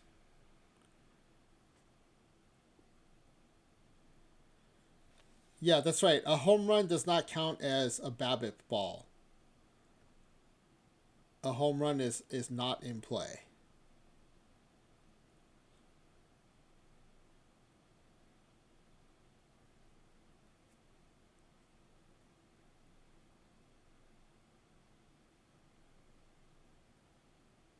Louise. Louise Shanoka. Oh, 55 stuff, 50 BABIP, 40 control, 50 stamina. Real good profile.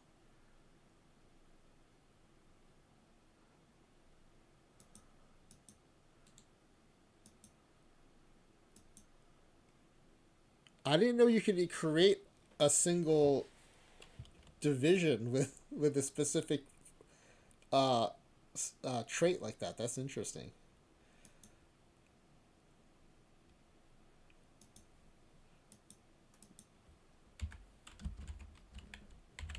And we're gonna tag him as an SP so they don't try to move him out of that spot. I think you found a pretty good one here. This is why we give you 12, hoping that you're able to find a gem like that guy in a pile of bench level players. All right, last starting pitcher.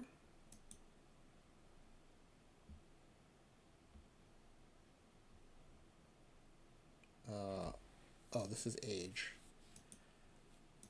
Okay, last of the bench level starting pitchers, last of the bench level players, period. Okay, you only have a few 2 stars this time, but frankly, that's all it takes. And then you've got a bunch of 1.5 stars and 1 stars, and you even have a half star in here.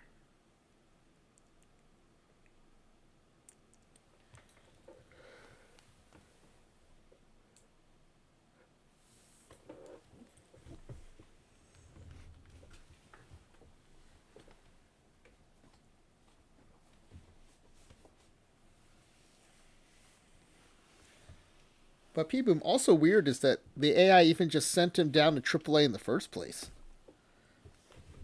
Eric Allen is the choice. Yep, this is probably the flattest profile. The stamina's a little low, but at least you get good pitching while he's in there.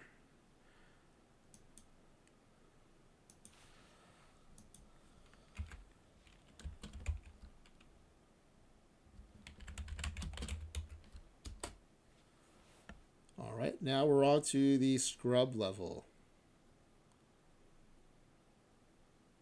All minor leagues are set to .000. That's insane.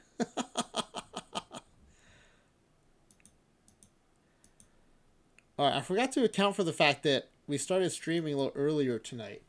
So I'm gonna put on an ad roll. I need to take a quick break, and then when I come back, we will do the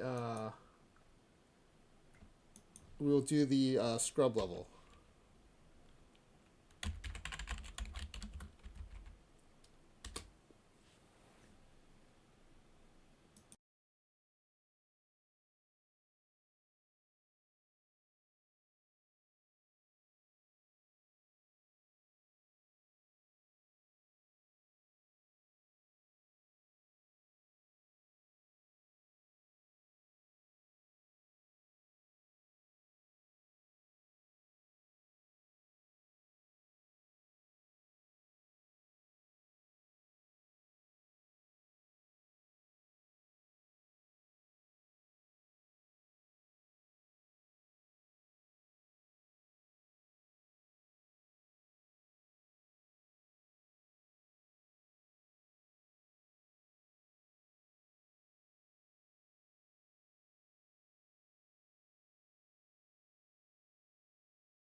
Okay. I don't know if the ads actually rolled, but I am back.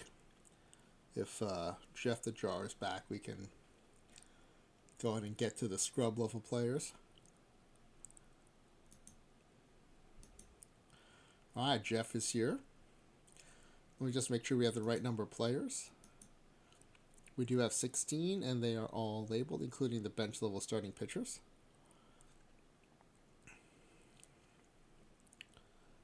Alright, moving on to the scrub level.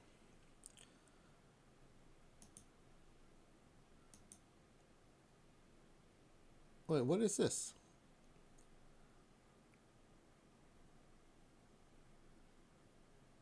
Did I forget to give... Wait, did I give you your start? Oh, did I forget to delete the others? 1, 2, 3, 4, 5, 6. Okay, yeah, I think that's right. Because I did give you the player, right?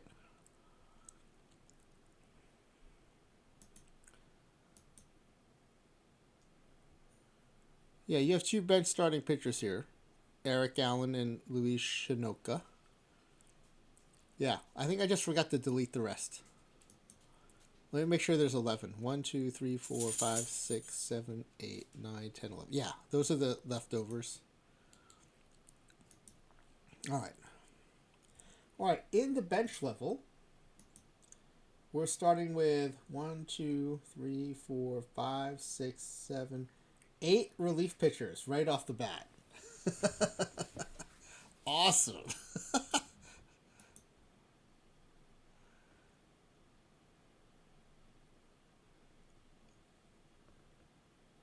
Wait a second. Hold on. Wait.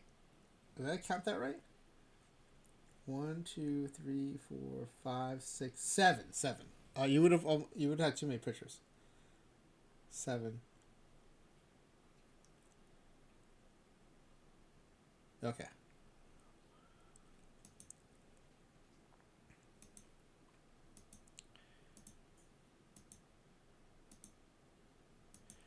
Right, and you get 12 choices. Oh, not bad. A bunch of 1.5 stars. I mean, I say not bad, but it's all relative. These are scrub level pitchers. They're going to be terrible.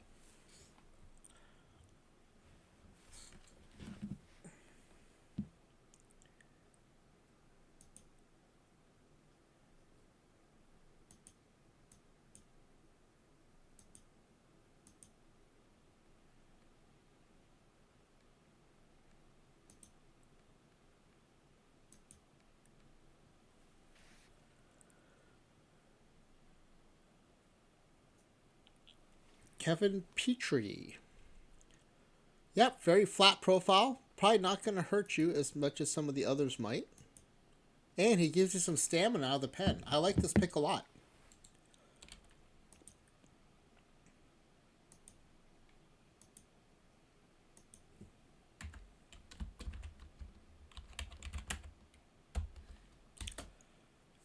He actually does not look like a scrub, which is high praise for a scrub level player. All right, another relief pitcher coming your way.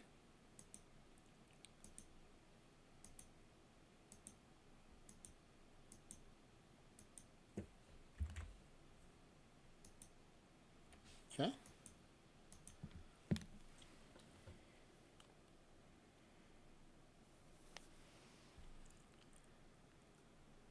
There were 77 no-hitters in the first season of AAA East. That's amazing.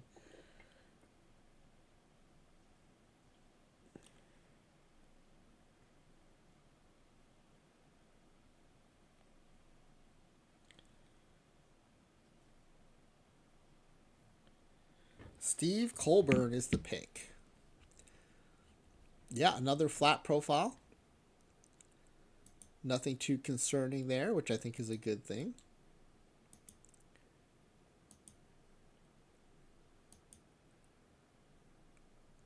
These pitchers are going to want huge contracts.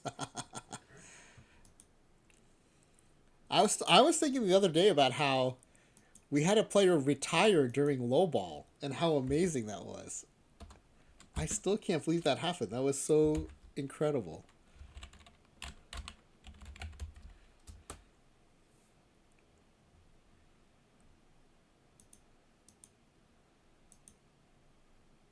All right, that's two. The third scrubble relief pitcher.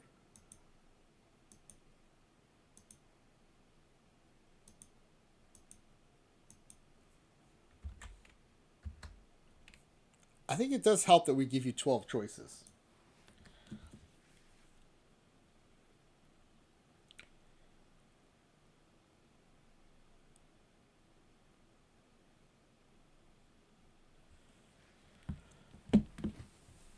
Right, so my face, Jaden, it helps you rip through the variants, having so many choices.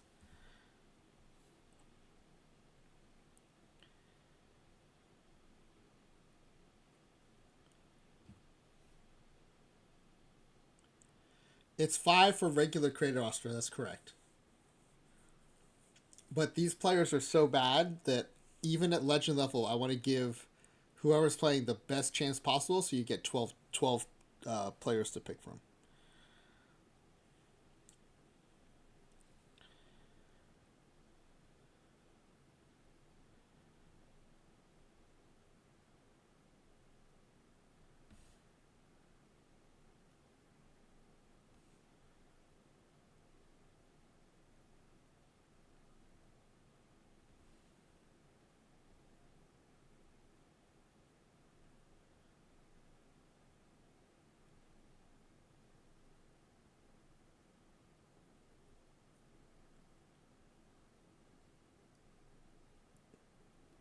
Another no control type, Danny Romero. Ooh, 50 stuff, 45 home run suppression, 45 BABIP, 20 control.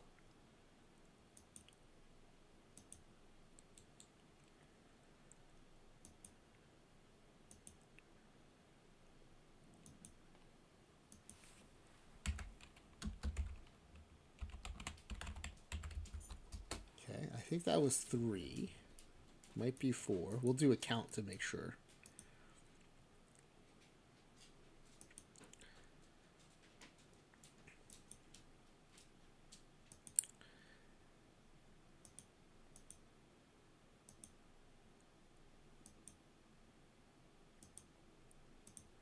Average age, scrub level, 12 of them coming your way.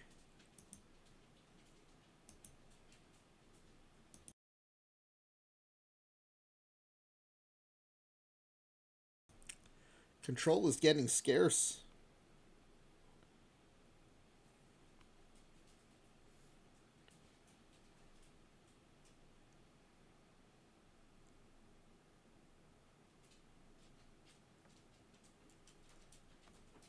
Efrain Otano. Yep, trading the home run suppression for a touch more control, I guess.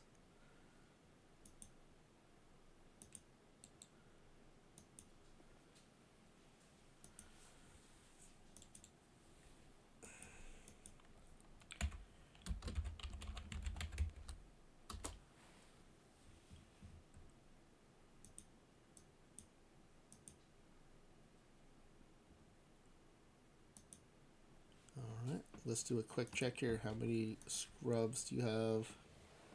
1, 2, 3, 4. Okay. 3 more to go, and then center field, shortstop, catcher.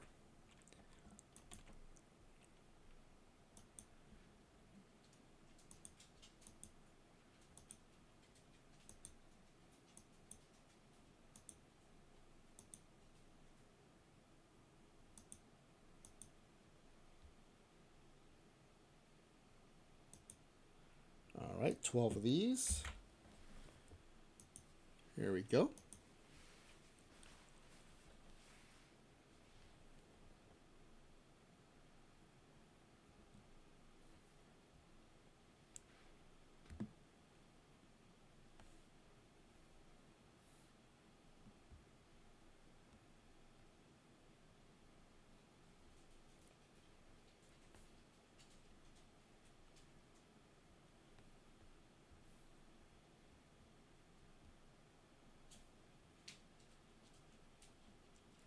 Aaron Joyce.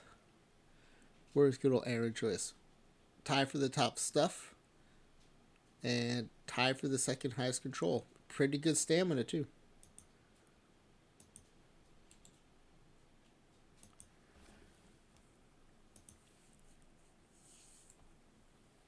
All right, let's add him to your team. He is a scrub.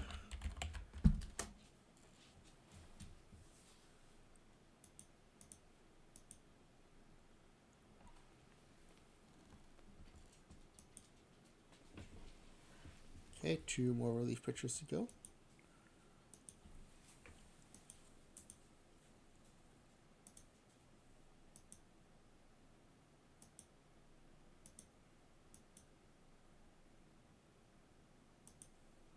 Okay.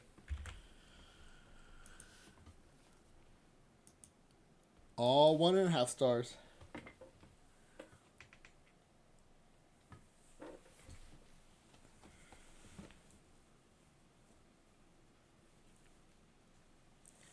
Got 3 lefties in the mix here.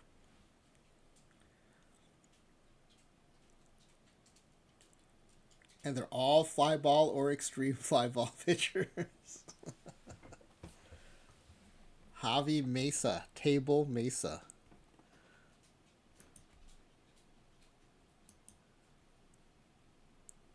Yeah, I like Jose Mesa's nickname, Joe Table. All right, pretty good flat profile here. I don't mind it.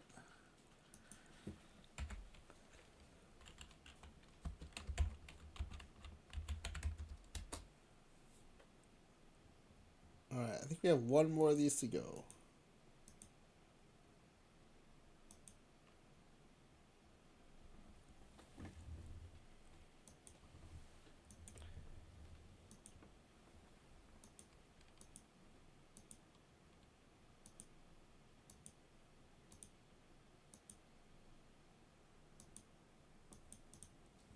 All right,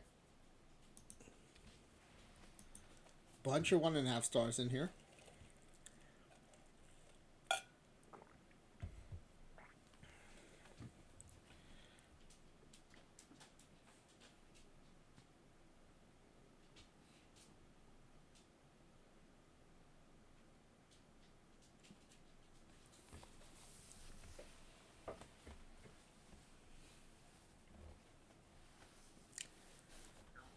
There are no no-brainers in this one, I don't think. This is an interesting batch of pitchers here. By interesting, I mean terrible.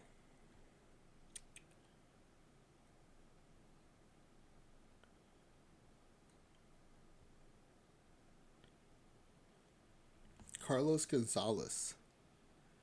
Look at that. Carlos Gonzalez right next to Carlos Gutierrez. Highest stuff.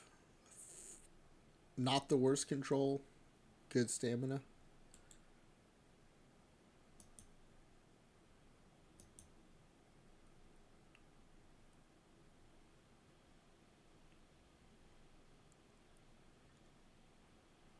Yes, there is a nickname called that is true, Five Faces, but I've intentionally left it until we click onto the player name.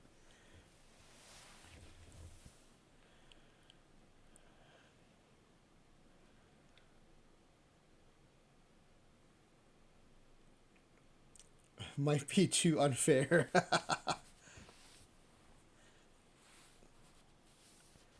Oh yeah, I'm adding him to the. He's an 80 bunter, by the way. Did you notice that?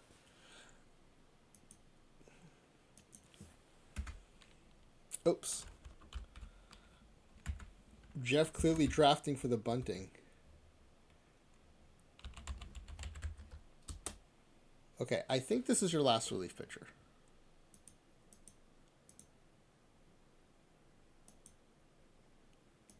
Let's see. Yeah, 23 of 26. We have remaining center fielder, shortstop, catcher.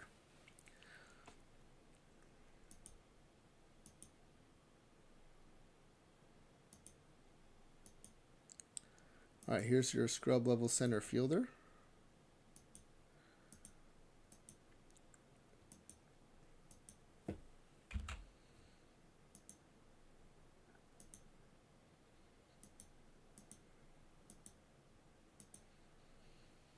A full 2 star, a bunch of 1.5 stars, a 1 star, and a few half stars.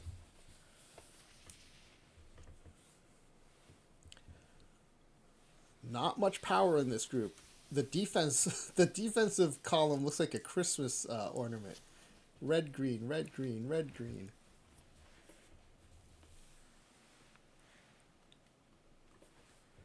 John Golay, you like that 85 stealing and the high defense. And 45 contact, 50 eye. Where did this guy come from? From the good level, I think. What a steal. And he's a switch hitter, too. Yeah, switch hitter. What a steal.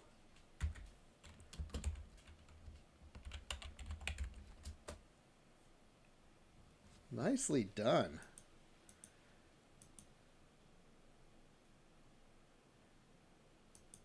That's why in those later rounds it helps it pay attention and look at everything. I think that was a great pick. All right, next up is a shortstop. Now I can't guarantee we'll give you someone as good as that in every pool, but that was a great pull.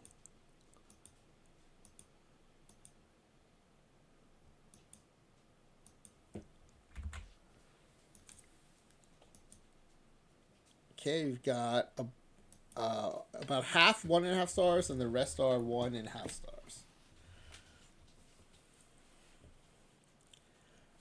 Peeman says the highest paid player in MLB history to save is a relatively average Orioles reliever.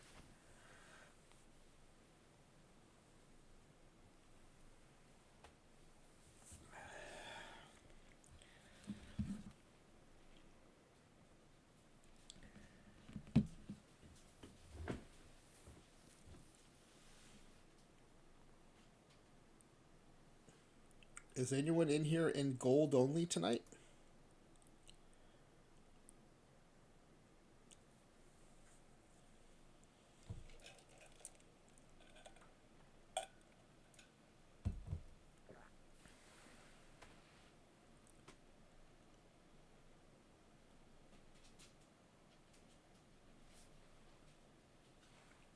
Corey Watson.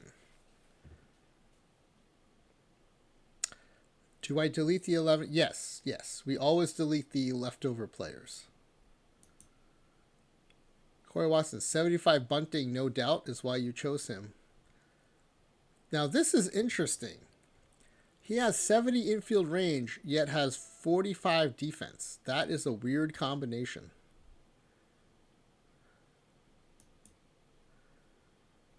But he does have 45 contact, which is pretty good.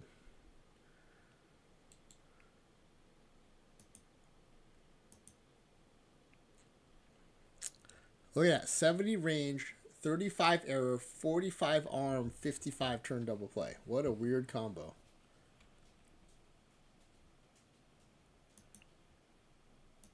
He gets to everything, and then he boots it or throws it away.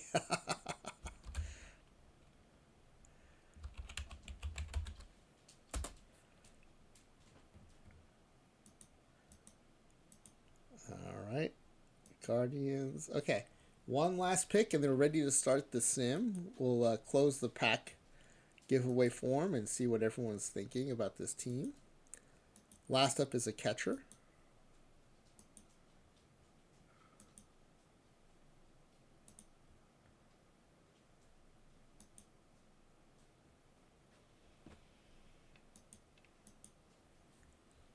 All right, 12 coming your way. Oh, some pretty good framers in there. Some decent eye.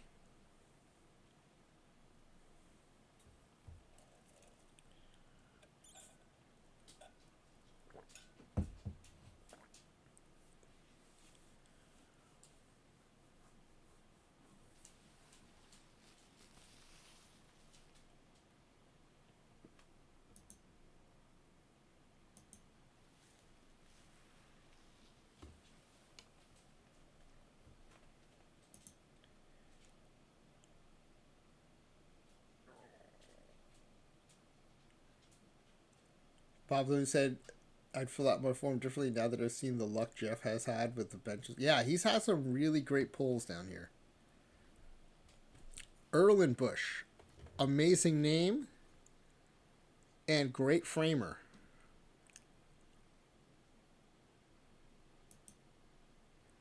And definitely has better bat than the other good framer. The other good framer has 35 contact, which is like you might as well not be playing baseball. Erlenbush at least has a 45, which is passable.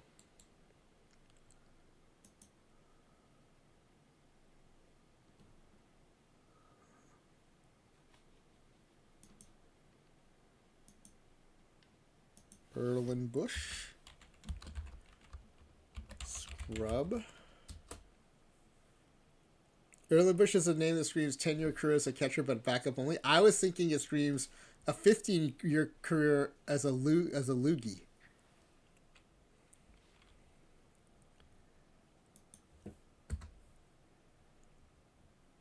You want to change? Oh, the Wild Things? That's amazing. Yes, we will do that.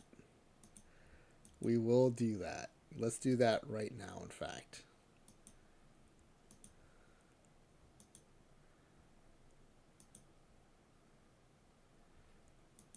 Cleveland Wild Things. Okay. And let's go to... We could do pitching staff, lineups, or strategy. What do you want to do first, Jeff?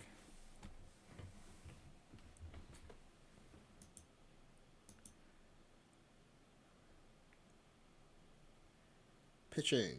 Okay. Now the first thing we're going to do is make sure that it leaves the starting pitchers in the rotation.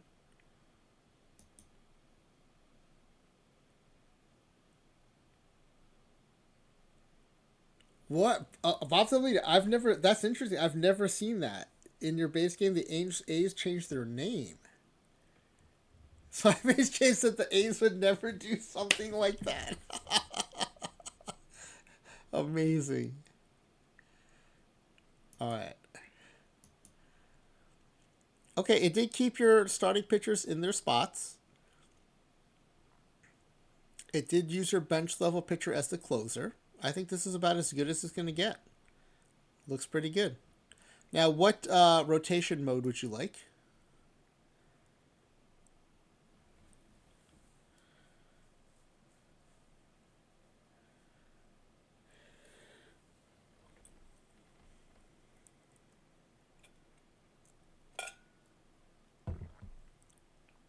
Strict order? Okay.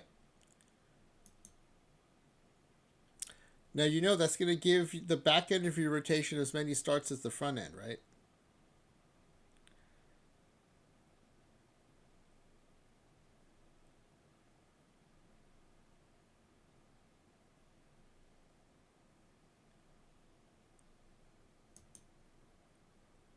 Yeah, no problem. I just want to make sure you...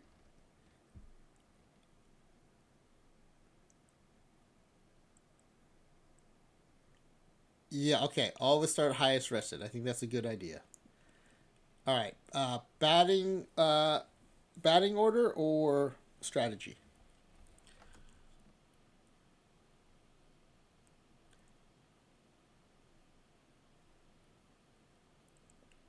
All right. Let's look at some lineups. Oh, the first thing I want to do is look at position coverage. And you do have multiple players in every position, so that's good. Fortunately, you had... Oh, look at this. You have two utility guys, basically. Johnny Saman and Jose Guerrero, both playing all the infield positions. And you have three outfielders who can play every outfield position. So you did pretty well on the positional coverage there. All right, batting ratings and batting orders.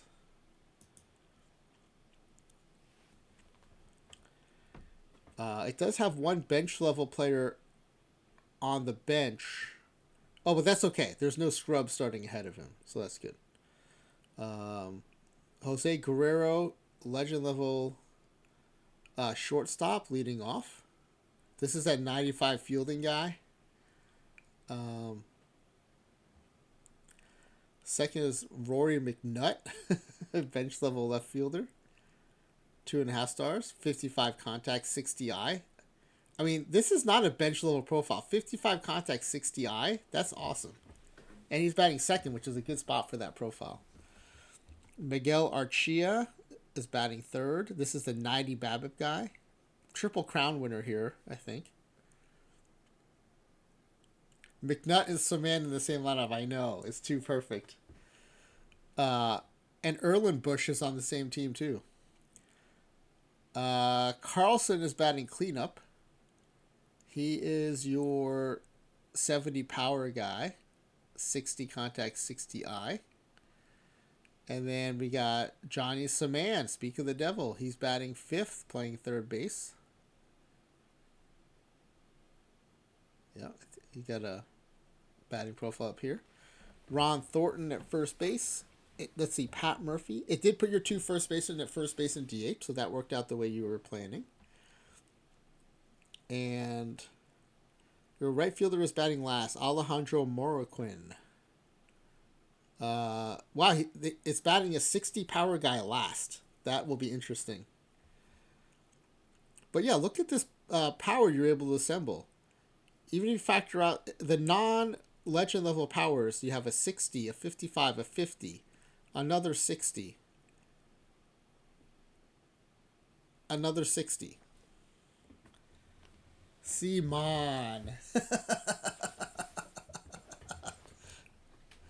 All right, and then we'll go to strategies. What strategy would you like to run, Jeff?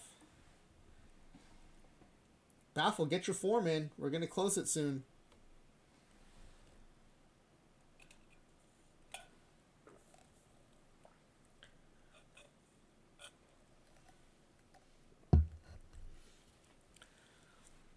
Oh, yeah, I'm sorry.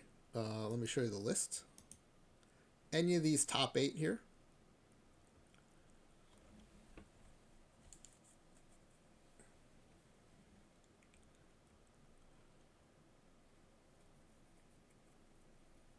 And I can show you any of them if you want.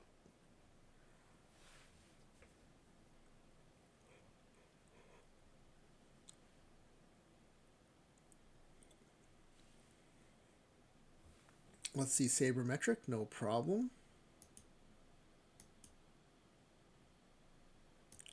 That's what sabermetrics looks like.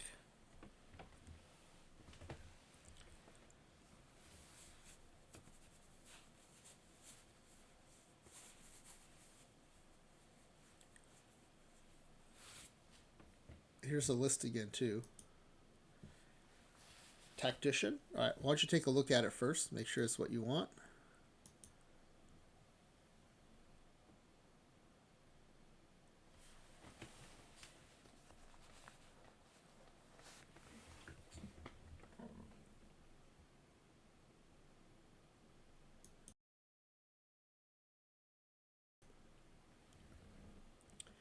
All right, we're going to go with that. I think this is a good time now to save the game.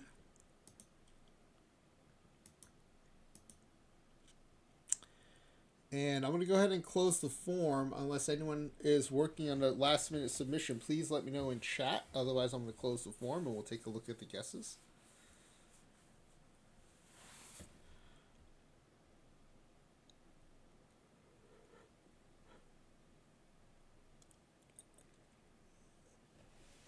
Okay, yeah.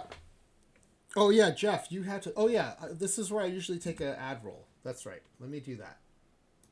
I could use a little stretch, too. Yeah, Baffle, take your time. Jeff needs some time to fill out his form, too, so no rush.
All right, are we back from ads?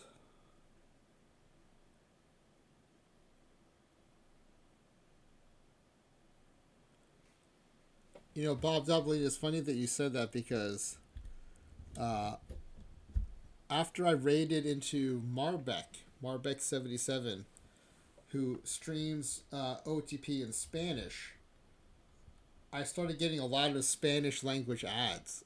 I don't think it's coincidence. I think their algorithm noticed that I streamed into a Spanish language stream and started giving me Spanish ads. Jester hoping his unicorn level defender can carry the team. I think you got some pretty nice gems out of the bench level in particular. All right. Let's see. All right, I think I can close the form. Baffle's in there now. Jeff is in there. Looks like we're good. All right. Gonna close the form, y'all. And then I'll share it on the screen. That's right, Bob Doblin. That's how we learn. Next time we play this, you'll be a little more informed. You'll be able to make some better guesses.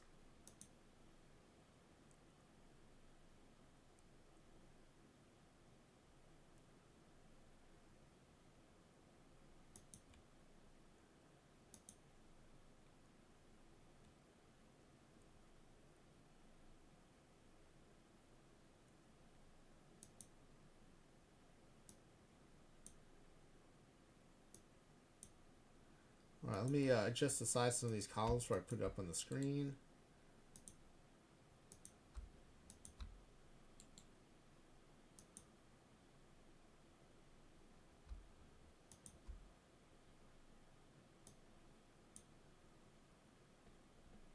All right, let me put this up on the...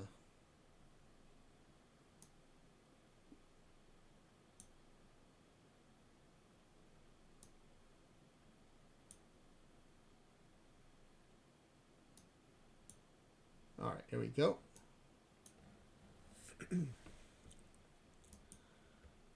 Will this team finish with the fewest wins in the major leagues? No, better than worst. Better than worse than the... oh, this should say American League. I apologize. Better than worse than the American League. Oh, again, sorry. This should say AL Central. I thought I changed this. I remember correcting this in the question. Will not finish worse than the AL Central. 1, 2, 3, 4, 5, 6. Oh, over half of you think they will finish over 500. 4 think they'll make the playoffs, but no one thinks they'll make it to the World Series or win the World Series. 1, 2, 3, 4, 5. 5 of you think one of the legend level players will win the Cy Young Award. And 7 of you think there will be an MVP award won by someone on this team. Yes, we can take a look at that infielder before we start the sim, no problem. All right, good luck, everybody.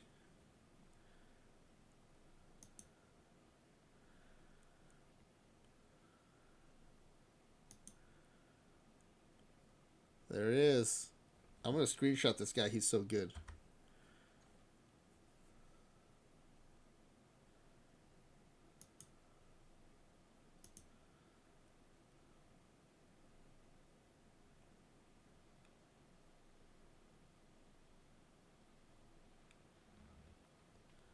I kind of see him in editor. Wow, 212, 215, 232 arm, 211 turn double play. And he's already got 163 experience at third base. If the AI puts him at third base, he'll be at 200 here in no time. And he'll be a 267 third baseman, which is crazy. Okay, I think I already saved this, but let me save it again, just in case. All right, now we can roll a day forward.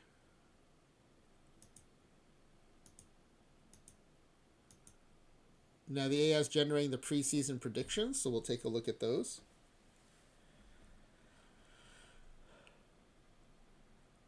MLB reports, preseason predictions. Okay, Cleveland is 78-84. 15 games behind the Twins, 686 runs, 753 runs against.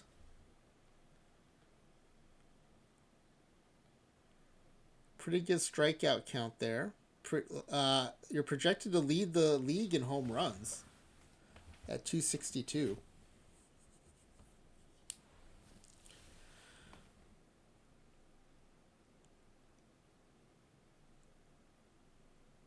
Were we paying him $0? I got to see that now.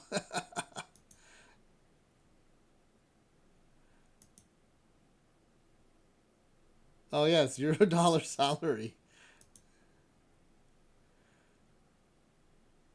I guess it assumes he's past arbitration eligibility. Wow.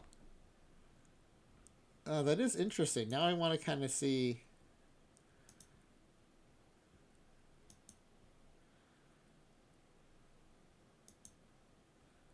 Wow, we have no one on salary.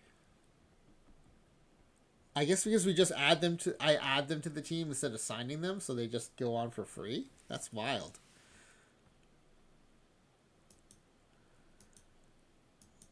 All right, let's see how let's watch the first game actually.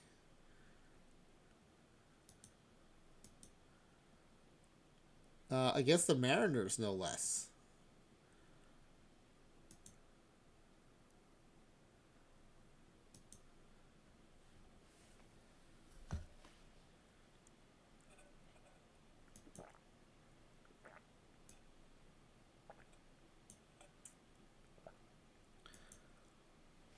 All right.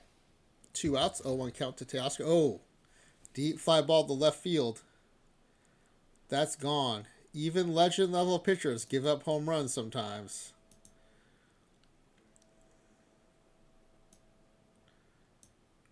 All right. Top of the third now. Wild Things up at bat. This is your bench level right fielder, Maury Quinn, up at bat. Fly ball. Oh, deep right center field. That's going to be gone. One of your 60 power guys. All right, bottom of the third. Teoscar Hernandez up again. First and third. 1 out, 2-1 count. Can Cooley get out of this jam? Ground ball up the middle to second base. Flipped over. Shortstop. Of course the shortstop makes a brilliant turn. Gets the double play. Gets him out of that jam. There is your shortstop defense paying off almost immediately. All right. Archia up now. Leading off the fourth. 1-1 count. Fly ball. Oh, that's a line drive into right center field. To the window, to the wall. That's going to be extra bases. Stand up double.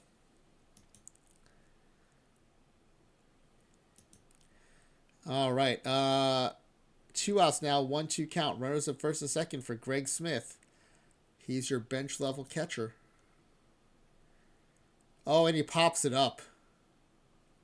Waste of a rally there.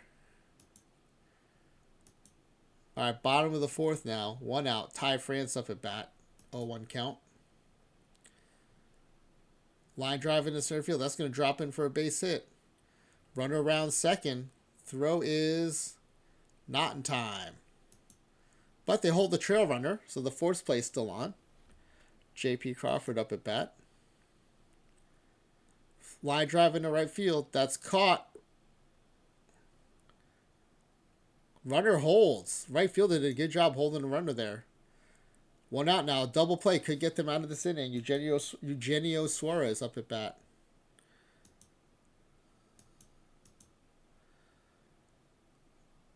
Popped up to the right side of the infield. Second baseman gets him for out number 2. Mike Ford up now. 2 outs. 2-2 count. Strikes out swinging. Gets out of the jam. Cooley is pitching like a legend level player. Top of the 6th now. McNutt up at bat. Draws the walk. McNutt on first. Sets it up for two legend level players. Miguel Archia is up first. Runner's going. Throw is not in time. Runner in scoring position now. Oh, we did record one out. Carlson is up now. Line drive into center field. That hangs up there. Runner advances. Tags up. Makes it to third. Can bench level Johnny Seaman drive him in? And Seaman goes down looking. Bottom of the seventh now, still tied at 1 apiece. 1-2 count for J.P. Crawford.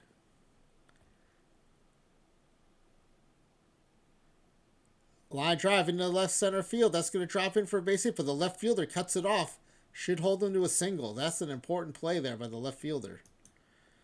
Suarez up at bat now. Full count. Oh, draws the walk. Cooley is in trouble. I'm hoping they don't have to go to the pen. Ford is up. 0-2 count. Gets him looking. That is a big strikeout. Double play can get him out of the inning now.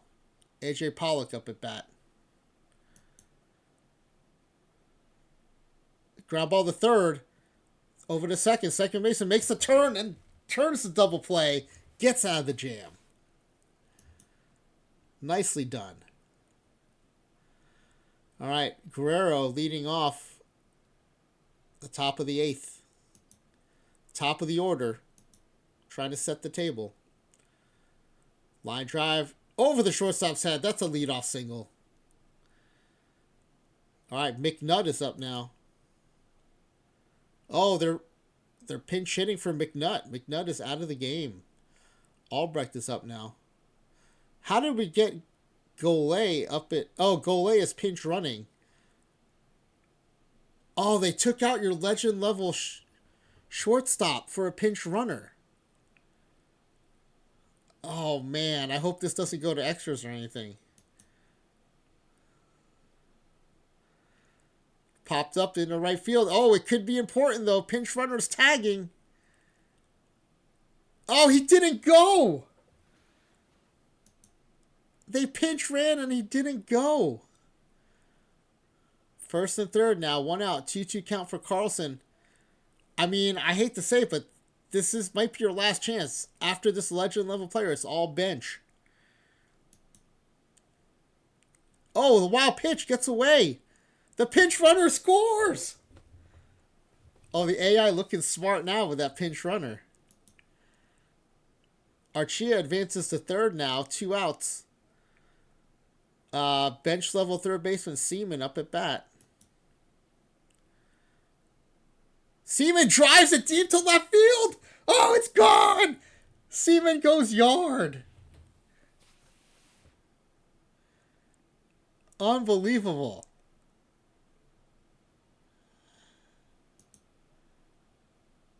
Four to 1.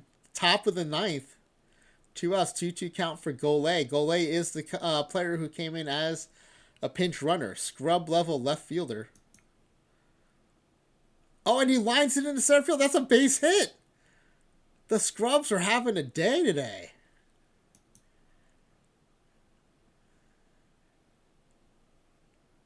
Archia's... Oh, no, wait. Bottom of the ninth now. Leading off is Cal Raleigh. 0-1 count. Eric Wright is in out of the pen. This does make me a little worried.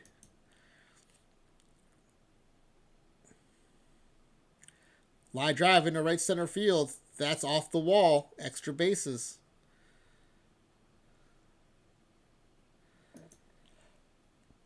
Leadoff double. Advances all the way to third. Suarez up at bat. Grounded to short. Oh, without the Gold Glove shortstop, they still make the play and they end the game. Woo! Nothing like starting the season with a win.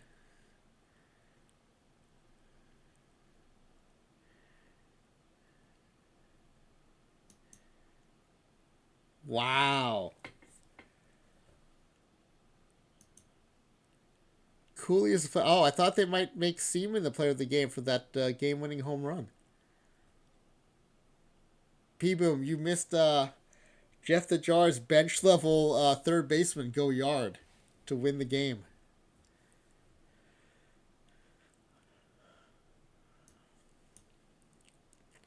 Ryan Cooley, 8 innings pitched, 1 earned, scatters 6 hits and 3 walks, 7 strikeouts. And there he is, Johnny Seaman with the game winning home run.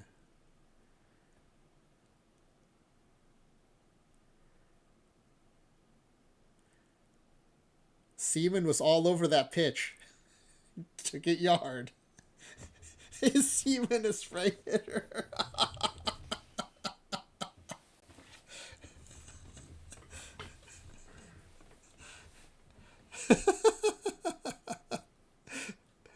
Wasn't Smiley Face Jade the one saying enough earlier? All right, let's see. Let's go back to the standings page. That's a great start to the season, Jeff. Congratulations on game 1. All right, let's sim the rest of this month, which is just probably another game. He definitely shot it in the gap.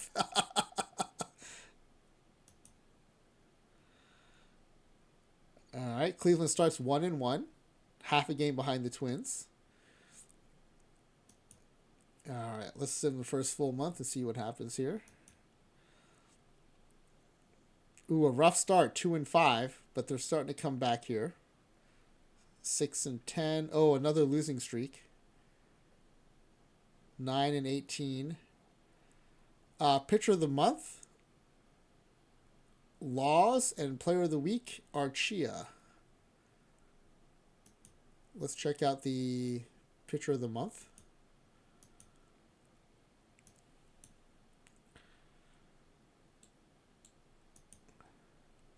Jaden Laws,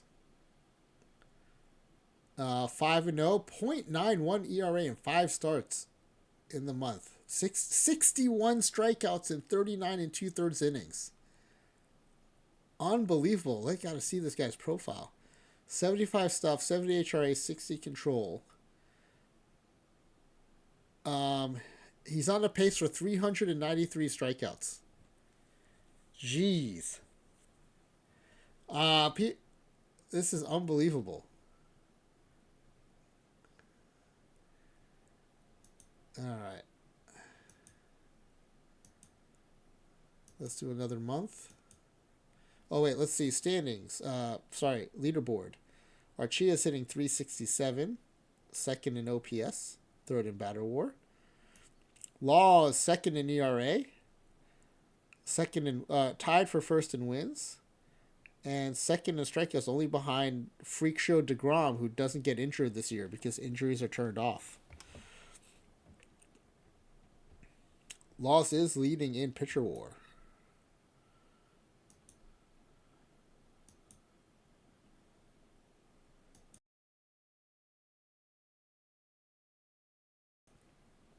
(17-23), 18-25. Oh, a little bit of a winning streak there.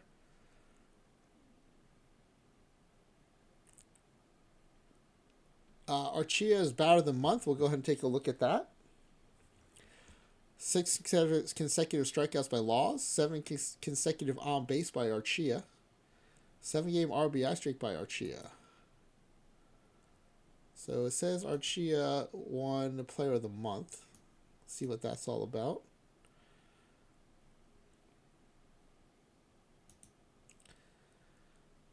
.437 batting average, 6 home runs, 25 RBI, 19 runs scored, 14 walks for a .533 on base percentage on the month. Wow. He's hitting .400 on the season with 15 bombs.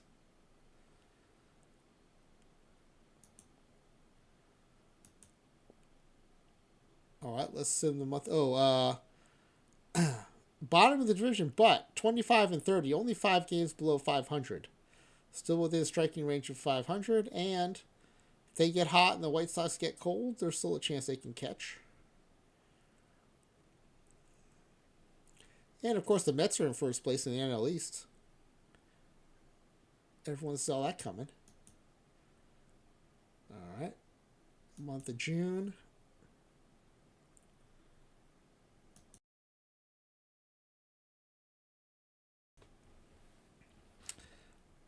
All right, Cleveland climbing up the standings, up to third now. Oh, the stupid owner interrupting our month.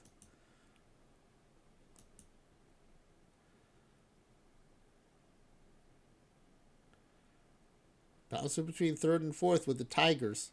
38 and 43. Still 5 games below 500, but only 7 games behind the Twins.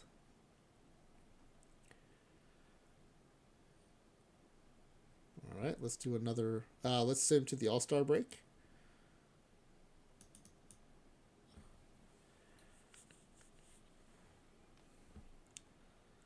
$40 and 49 now, only 1 game ahead of the Royals. All right, we have to sim one more day to get the All-Star break. All right, 2 and 8 in the last 10, 1 game losing streak. Archia is leading the league in batting average, 34 points ahead of Corey Seager. On the pitching side, Cooley is now second in the league in ERA. Laws is second in the league in strikeouts. And Laws and Mendieta first and third in pitcher war. So all the pitchers are chipping in there, all the legend level pitchers. All right, let's see what kind of all-star voting we had.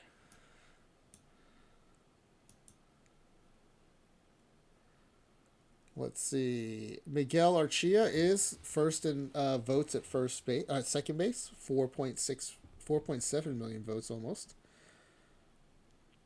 Jose Guerrero is second in the voting at shortstop, 3.3 million votes behind Corey Seager.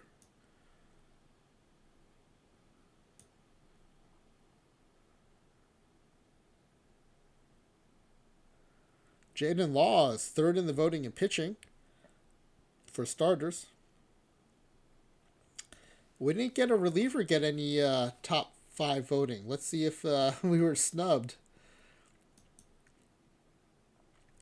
All right, the closer is 3 and 7 with 10 saves, a 10.36 ERA. Oof. The best ERA in your bullpen is Kevin Petrie with a 4.94 and a 1.68 whip.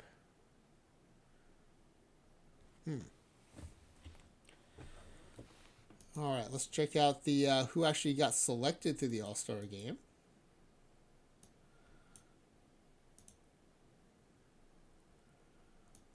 All right, Ryan Cooley is selected. Jaden Laws is selected. Ricardo Mendieta is selected. Miguel Archia is selected. Jose Guerrero is selected. And Matt Carlson is selected. So clean sweep. Your 6 created legends all made the All-Star team. I don't think that's a big surprise, but it's still an accomplishment. Nicely done.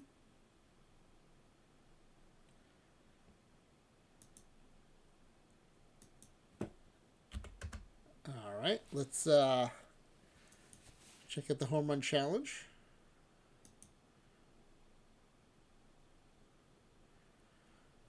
Let's see. Is this right? No one from the team made the home run challenge? What the heck?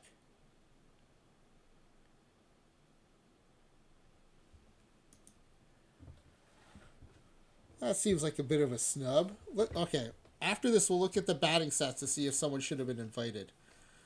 Otani, Berger, Judge, and Acuna Jr. all advance. Otani and Acuna Jr. I think this is the matchup everyone was probably hoping to see, either that or Judge and Otani. And Otani wins it all, 12-11.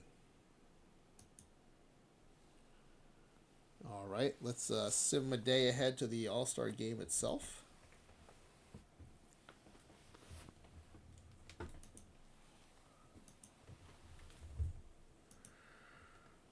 And the NL wins 6-2.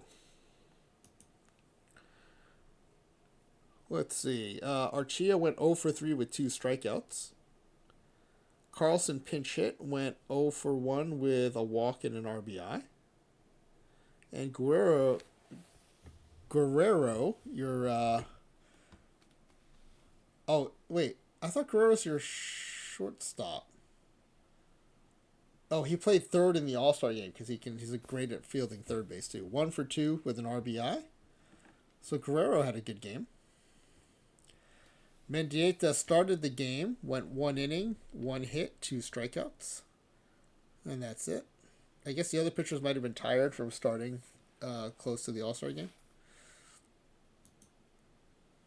All right, let's get back to the sim. All right, here we go. We're going to finish the month of July.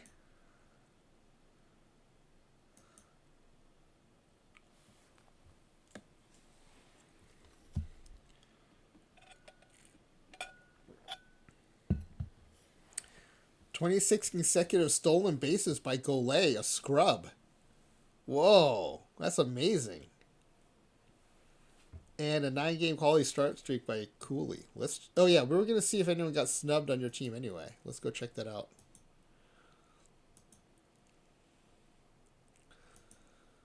So where's Golay? Here's Golay. 27 steals, 1 caught stealing. But unfortunately, with his .244 on base percentage, not a big stolen base threat.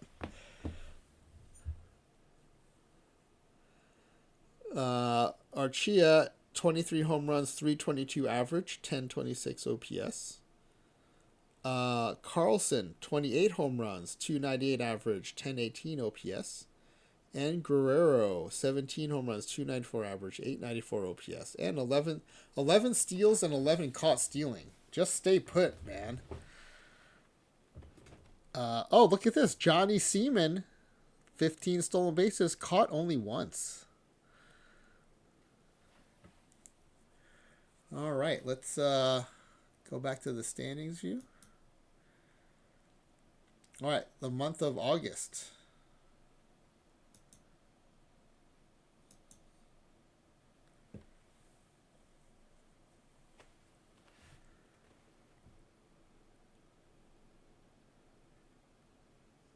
Cleveland up to 4th place, back to last. There's a 3-way race between the Tigers, Royals, and Cleveland for last place in the division here. All right, September. We'll go week by week here. Archia's batting average has cratered. He's now 304. Good for second in the league.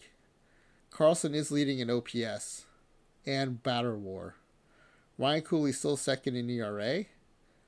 Jaden Law is still second in strikeouts. All right, let's do the next month. Or next week, sorry.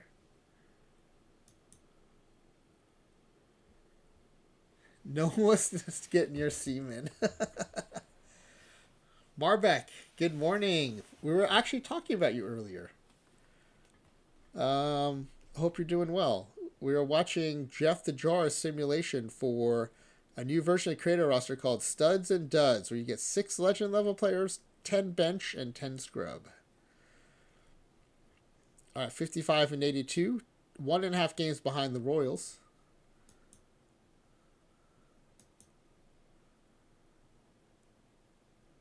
All right, Cleveland up to 4th place now. Can they catch the Tigers for 3rd?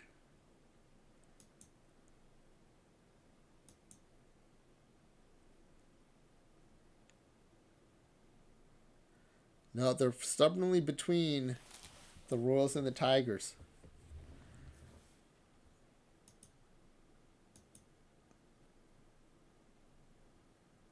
They're rallying off some wins, but so are the Tigers. 32 game on base streak by Guerrero. And 3.5 games behind the Tigers. All right, let's go ahead and sim to the end of the season. And one more game to go. All right, ERA crown won by Cooley. Oh, he did pop up to win the ERA title. That's awesome. He was stuck at second for a long time. 17-game win streak by Cooley. Well, that's it. He got hot in the end of the season. And Seaman goes 2020. Congratulations to Johnny Seaman.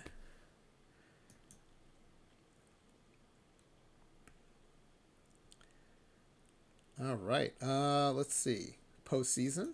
Let's see what happens in the postseason. All right, it's going to be the Red Sox and the White Sox in a Pink Sox battle there. And the Braves and the Dodgers battling in the NL.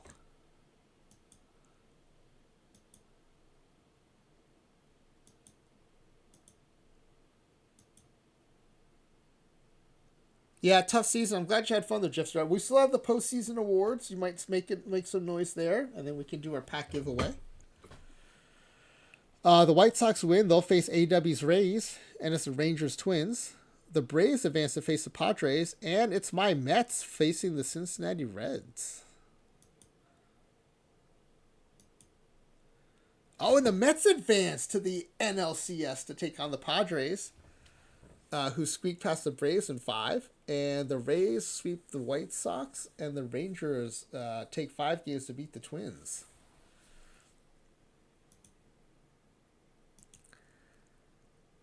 And the Mets make it to the World Series, as do the Rays, each winning their series in 6 games. All right, I'm going to go to scores view for this. Mets in the World Series. It's me versus AW.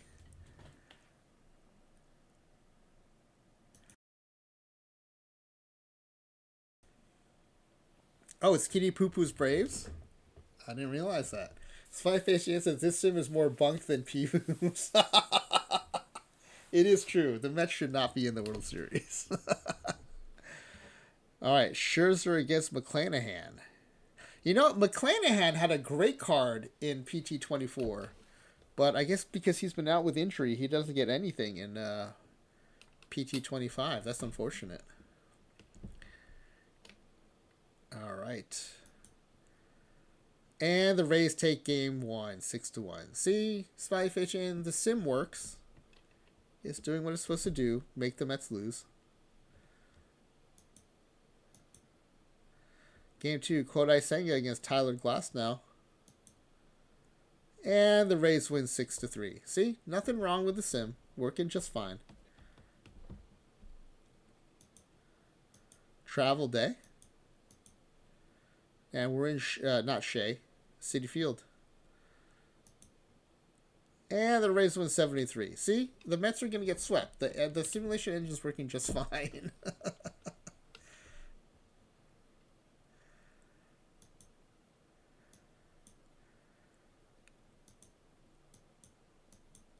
All right, game 4.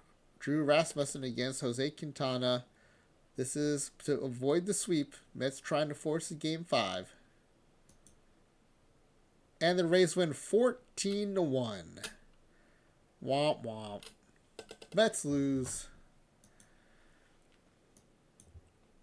All right, this should tell us what AW's, or not AW's, that was AW's Rays, what JeffTheJar's game score is. There's the trophy.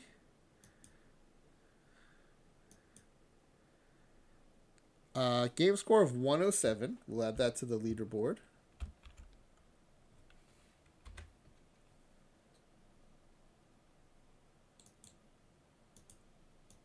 The good news is JeffTheJar gets the green highlights for best record because he's the only one who's played so far, except for my test, and my test doesn't count for the leaderboard.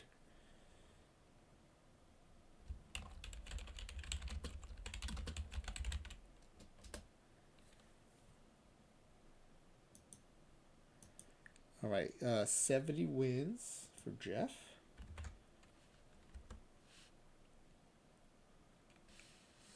All right.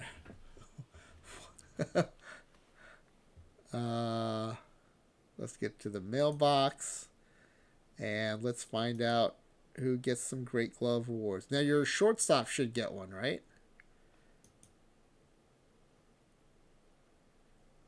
Wait, we didn't get a notification. What is happening here?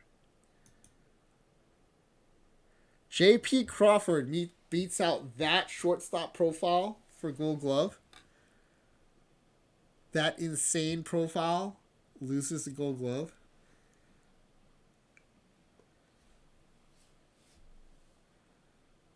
Bob Doubley thinks that one of the legends has to be a catcher with exceptional defense. Are you thinking defense or specifically framing, Bob Doublina? That's unbelievable. Now check out the Blue Jays. 1, 2, 3, 4, 5 Gold Gloves. And is Vladdy actually a good fielder that he won a Gold Glove? Mostly framing? Okay. All right, let's sim ahead to the relief of the year. I don't think our 10 plus ERA closer is going to win anything.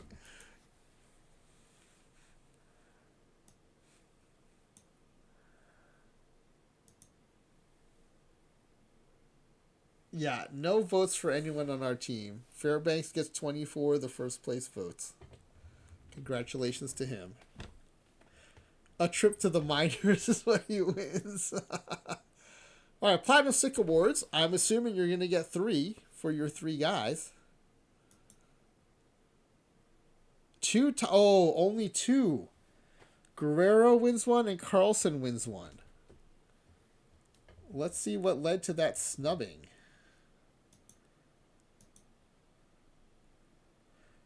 Archia gets dissed. Oh, wow, their home run paces really fell off. 30 home runs, 297 average, 938 on base percentage. Let me just make sure I didn't leave modifiers on.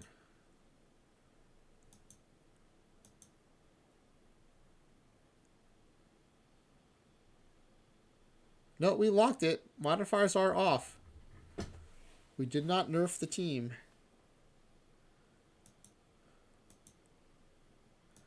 I'm just surprised everyone ended up so flat after starting out so good. I don't know. This is inexplicable to me, Jeff. Usually, at least the 3 legends just keep cranking, but it's almost like your guys stop producing. These are like what they look like at the All-Star break.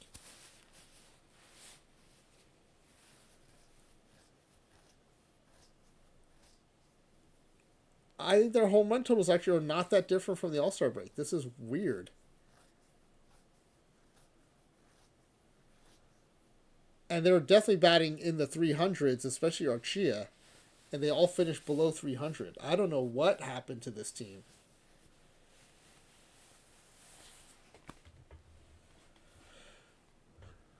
And Gole had all those steals and then seems like hardly stole any more the rest of the way. Such an odd letdown.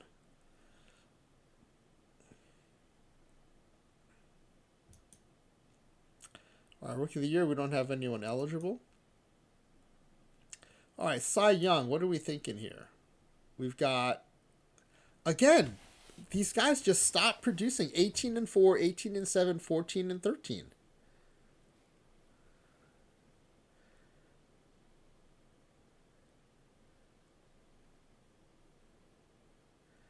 I mean, if there is a Cy Young candidate, I'm assuming it's Jaden Laws, 18 and 7, 2.44 ERA, 0.87 WHIP, 341 strikeouts. I know the AI likes the strikeouts, and 11.4 pitcher WAR.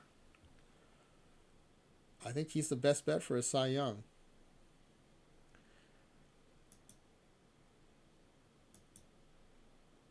It is Jaden Laws. Let's see how else the rest of the team did in the voting.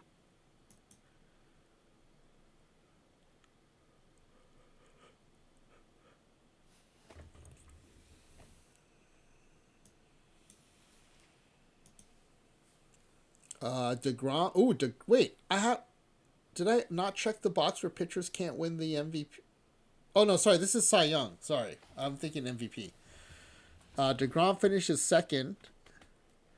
So yeah, Jeff the Jar's legend level pitchers finished first, third, and fourth. I mean, there's no avoiding DeGrom because look at what he did in the bit of regular season he played. He had a .76 WHIP and 13.4 strikeouts per 9 before he got hurt. So those rates are what the AI is using. So it's no wonder he just crushes it every sim. What he did for 6 games, the AI lets him do for 30 games. All right, next up is the MVP. Uh, at mid-season, I was sure you were going to have multiple MVP uh, vote leaders and the winner. I'm not sure. I'm not so sure now. Archia was my best bet, but his batting average dropped way down from the mid 300s to below 300. So I guess my money's on Carlson.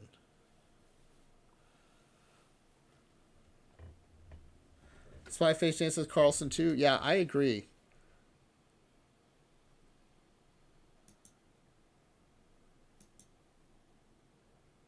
Oh, we didn't get a notification. I think we got snubbed. Well, maybe not snubbed. Let's see what the actual winner did.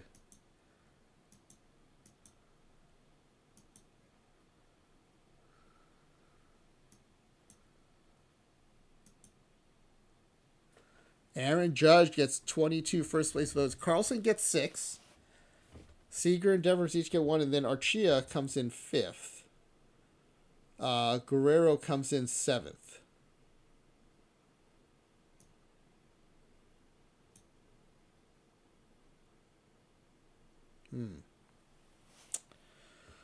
Well, Judge did. I mean, even Judge had an off year. 49 home runs, 280 average. It's like everyone in the league is just down this year. This is such a weird sim. I mean, not as weird as P Booms. But I haven't seen one of our creator roster teams just flatten at the second half like this.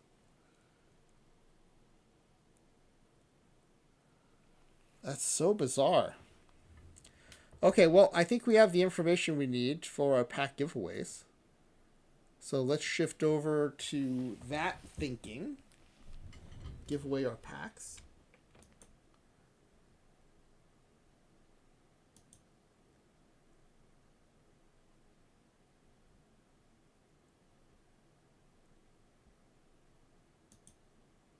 All right, let me unhide the Twitch IDs real quick.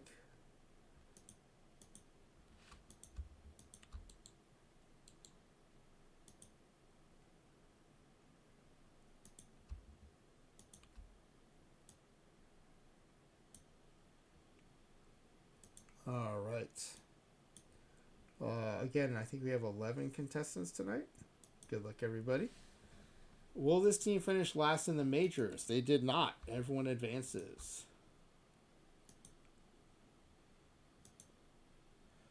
Will this team finish last in its league? They did not.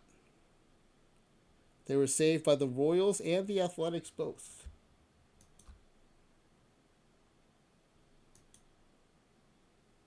Yeah, will this team finish with the fewest wins in its division? No. They had 7 more wins than the Kansas City Royals.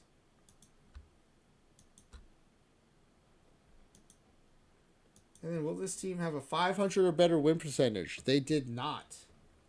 Smiley Face Jane, Kayaking Santa, Kitty Poo Poo, BJI 444, and Baffle all advance. Will this team make it to the playoffs? No. Everyone still stays in. 6 of you advancing to the next stage. Will this team make the World Series? No, of course not. So everyone's still correct there. And will this team win the World Series? No. Okay, next up is, will a player for this team win the Cy Young Award?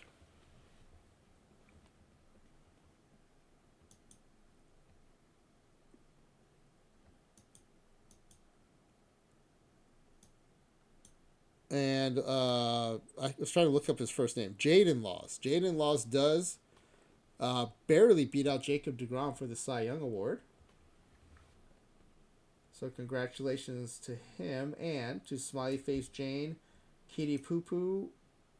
That's it. Those are the only 2 who guessed that the Cy Young Award would be won. Now this is interesting. Will the Bounty of the Team win the MVP award? They both said yes. The answer was no, but since they answered the same, they both advance. All right, let me squish these down a bit. Hold on a second.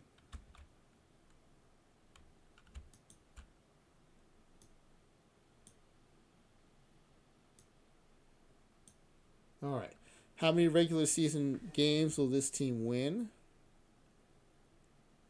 The answer to that is 70. Let's see. Between Smiley Face Jane was. Of course, you both guessed 69. Very nice guess. Of course.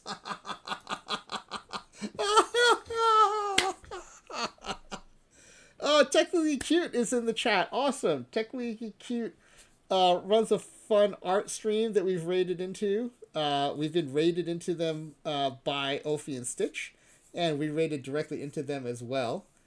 Technically, we're just wrapping up one of our simulations, and we're giving out awards and packs of cards in our virtual baseball game.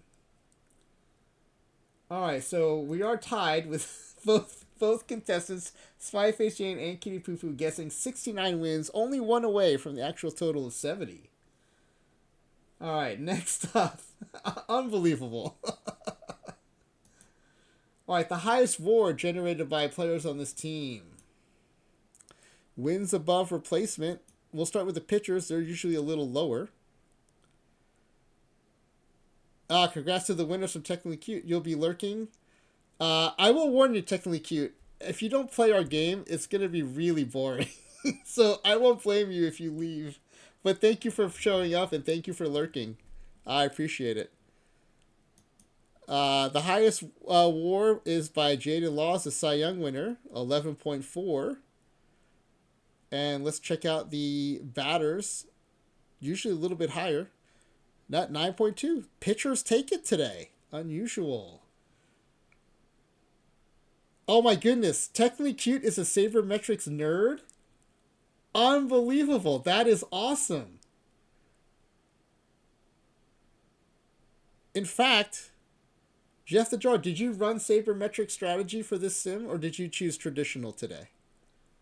That's awesome.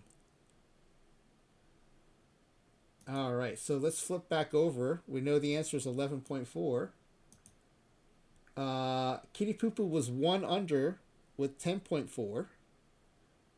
And Spy Face Jane was 2.4 above. So Kitty Poo Poo takes it on the strength of the WAR guess. Nicely done. Congratulations. 7 packs going your way. And Spy Face Jane, 3 packs going your way. That's awesome, everybody. Let's look at the other answers. 11.4.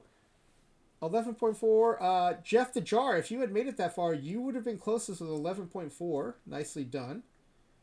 And BJI444, I might have confused them with the questions. They answered Eric Allen, who at least is the name of a player on the team, so that's good. As far as regular season batting average guess, who would be tops on the team? Let's see.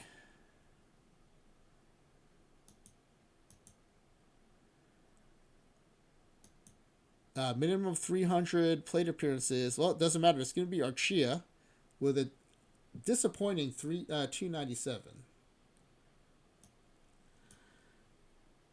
297. Look at that. Yeah, no one guessed below 310. So yeah, it would have been BJI 444. And then ERA, the best regular season ERA in the team, minimum 100 innings pitched. Baffle also had a guess of 69. Oh man, between that and a guy named the AI generating a second baseman named Johnny Seaman, I mean, this has been a heck of a stream. Of all the streams for Technically Cute to come into, this is what she has to see.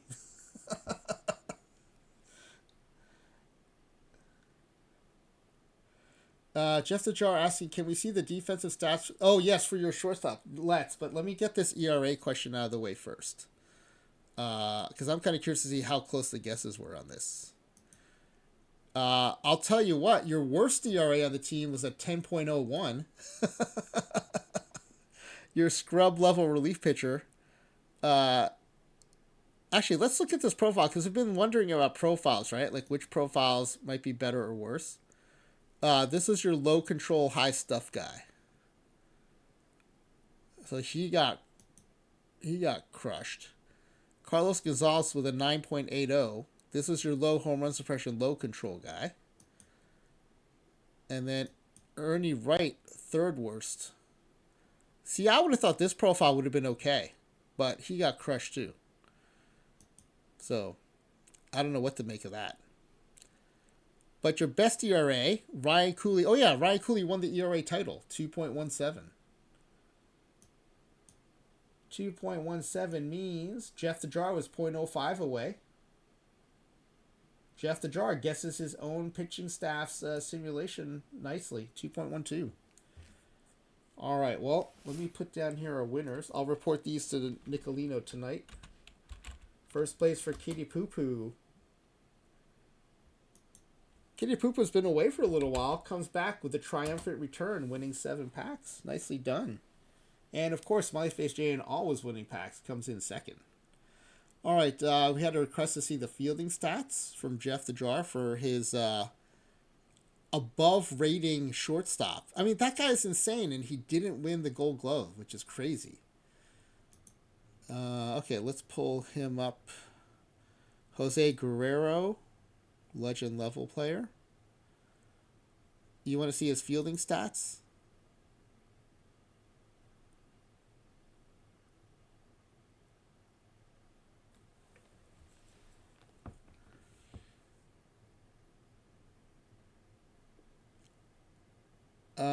Oh wait, this is 2 different positions, I think. One of these is probably third base. This is probably shortstop.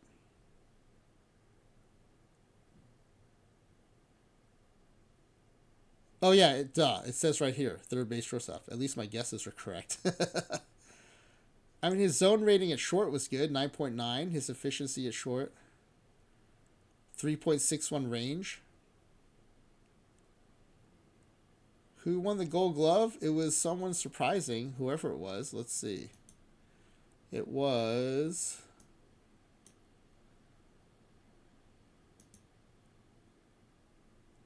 Oh, J.P. Crawford.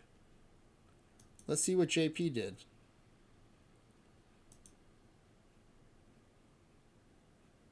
Wow. I mean, the stats are better. 4.24 range, 15.2 zone rating.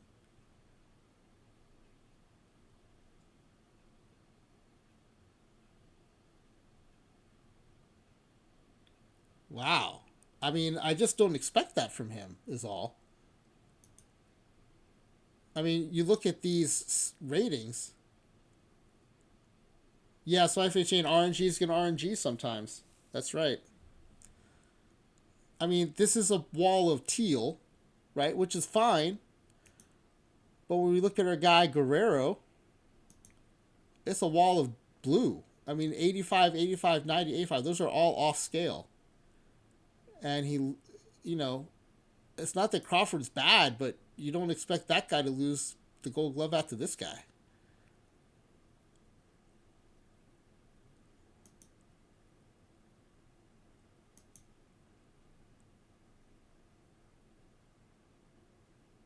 I mean, his zone rating was 15, right? Compared to 9.9.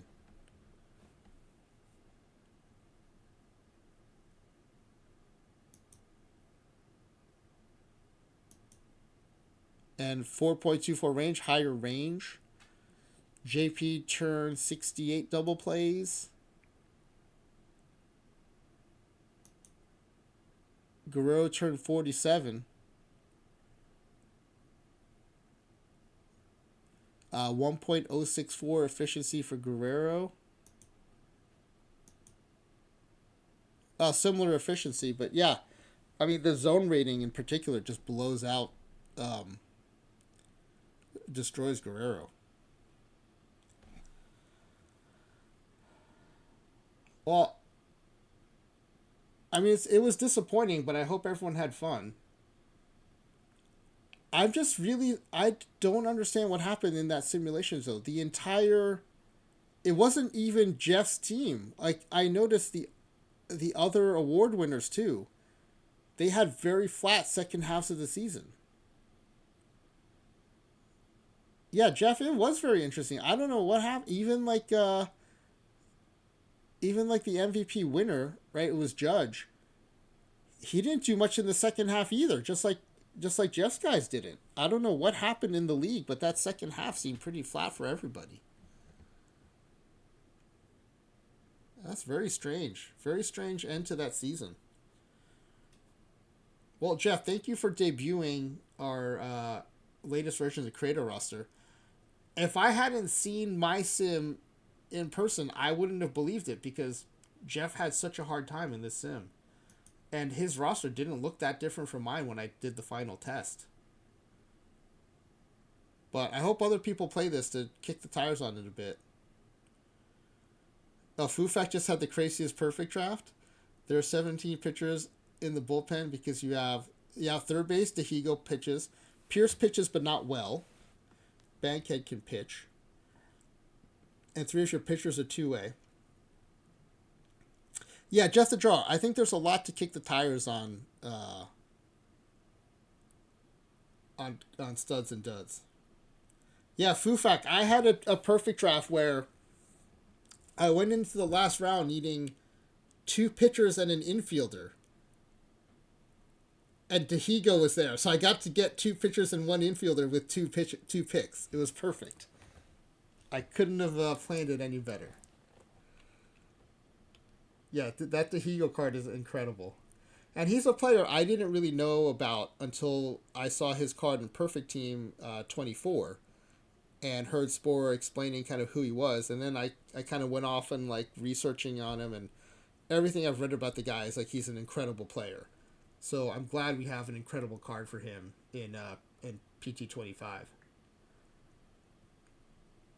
All right, let me find. Yeah, so as much as I used to nerd out on baseball books and reading the baseball encyclopedia, which is a book of statistics, in case you know, in case that's too old of a reference, it's a brick of a book that's just full of stats, and I used to like flip through it looking for interesting stats. I had not come across Martin Dahigo, and so now I'm psyched to know about him. Oh, Baffle says play MLB The Show and you'll learn about him and all the other NEL players. That's awesome.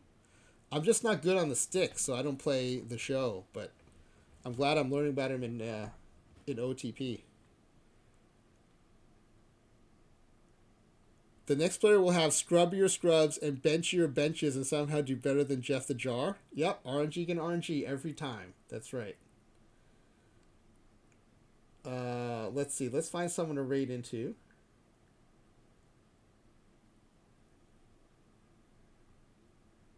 Oh, there's my stream window. Ophi's up.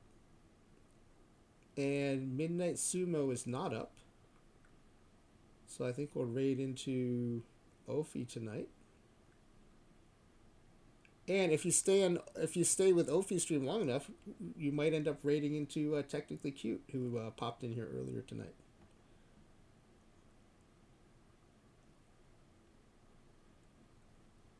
All right. Well, thanks everybody. Thanks for hanging out. Hope you had fun. Oh wait, no wait. Let me make sure no one's streaming OOTP first.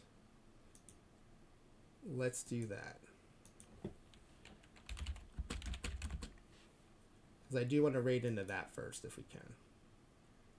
And we are the only ones streaming OOTP, of course. All right.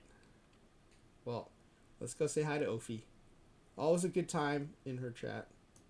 But yeah, Ezra Denny, thank you for the raid. All of you, thank you for hanging out. And of course, JeffTheJar, thank you for the point redemption and for playing Studs and Duds for the first time. Oh, you're very welcome, JeffTheJar. Who do we have? Let me pull up the schedule real quick. Who do we have coming up on? We have another game on Thursday. Thursday we have Max LP 80 playing. Okay, this is his, I think, fourth time playing Creator Roster. He wants that EVC title so bad. He wants to knock EVC off the leaderboard so bad. He's trying again. And Smiley Face Jane was gonna debut a different game on Friday, but she's agreed to postpone that because I need to do a roster building sim for PTCS. or I will have to pull another all-nighter. So I'll be doing the roster build on the stream so I can get some sleep Friday night. And at least I think Clay Dog and Spyface Jane and I were all building our rosters during that stream independently. Well, I mean, not independently, but like, each in our own computers while all chatting on the stream. So it was a fun time. It's definitely a shared experience. If y'all want to come hang out during PTCS roster build, feel free to join us. Oh yeah, so Spyface Jam was gonna play Teammate Trio, which is a MLB game, right? So it'll have real players in it, and then it's also gonna do Create a Roster Dead Ball, which will be fun. Dead Ball's only had about 4 players, so that leaderboard is ripe for taking over. Smiley Face Jane, you could put your fingerprints all over that one.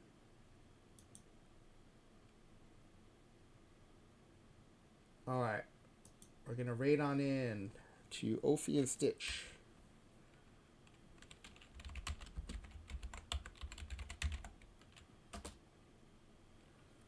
All right, I'll be hanging out there doing some drafts and stuff. Oh, I wonder if I'm still in late iron.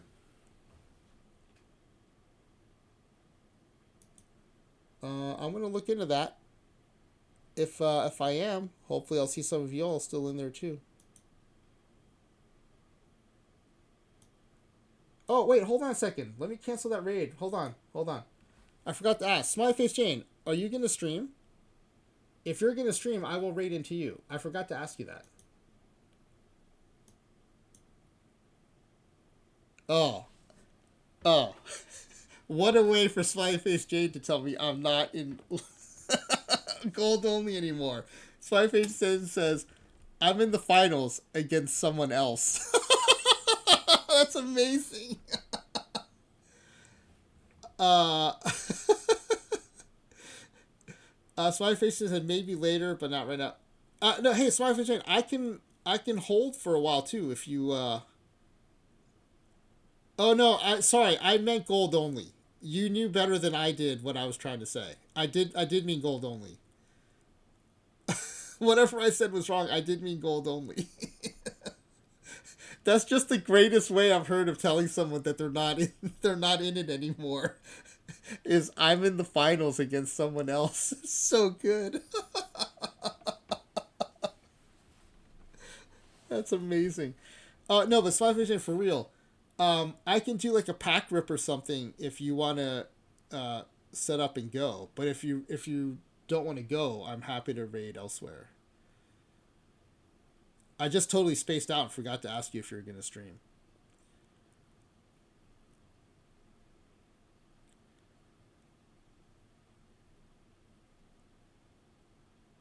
Are you sure it's 5:15? I don't mind. I can do a pack rip session or something if you need time to set up. Um, because I know people are digging your content if you want to go, but it's totally up to you.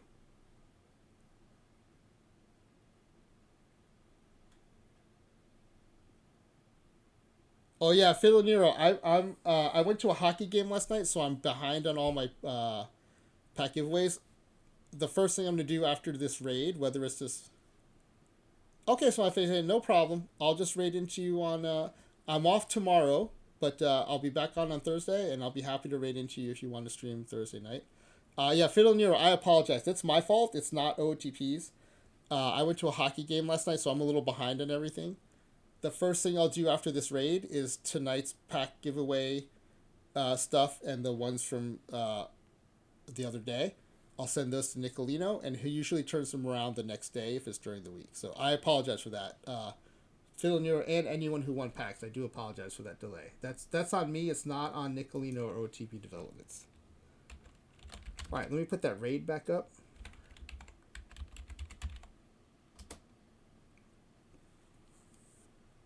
And yeah, Spy Face Jane, I hope you feel less off tonight and the rest of the week. Oh yeah, Phil Nero. It was an awesome game. Devils Kraken 3-2 game. A couple of the most amazing saves I've ever seen. Oh, and I typed the raid message in the other streamer stream. I am just all over the place tonight. Yeah, Spyface Jane, it's not just you. TJ was feeling sick. Ezra's sick. I'm just like off. I'm typing raid messages into other people's streams. Yeah, that 69 guess was awesome. Especially if Baffle had been in it too. That would have been incredible. I just feel bad that that's what Technically Cute walked into. Graces our stream with her presence and walks into that, which is kind of funny. At least it wasn't when we're doing play by play for Johnny Seaman. That probably would have been worse. Man, the AI, the RNG during the season was weird, but the RNG for the name generator was pretty good tonight. All right. I'll see y'all on Thursday night. I'll be off tomorrow, but hope to see you Thursday night. Usual time, 10 p.m. Pacific, when Max will be playing Creator Roster.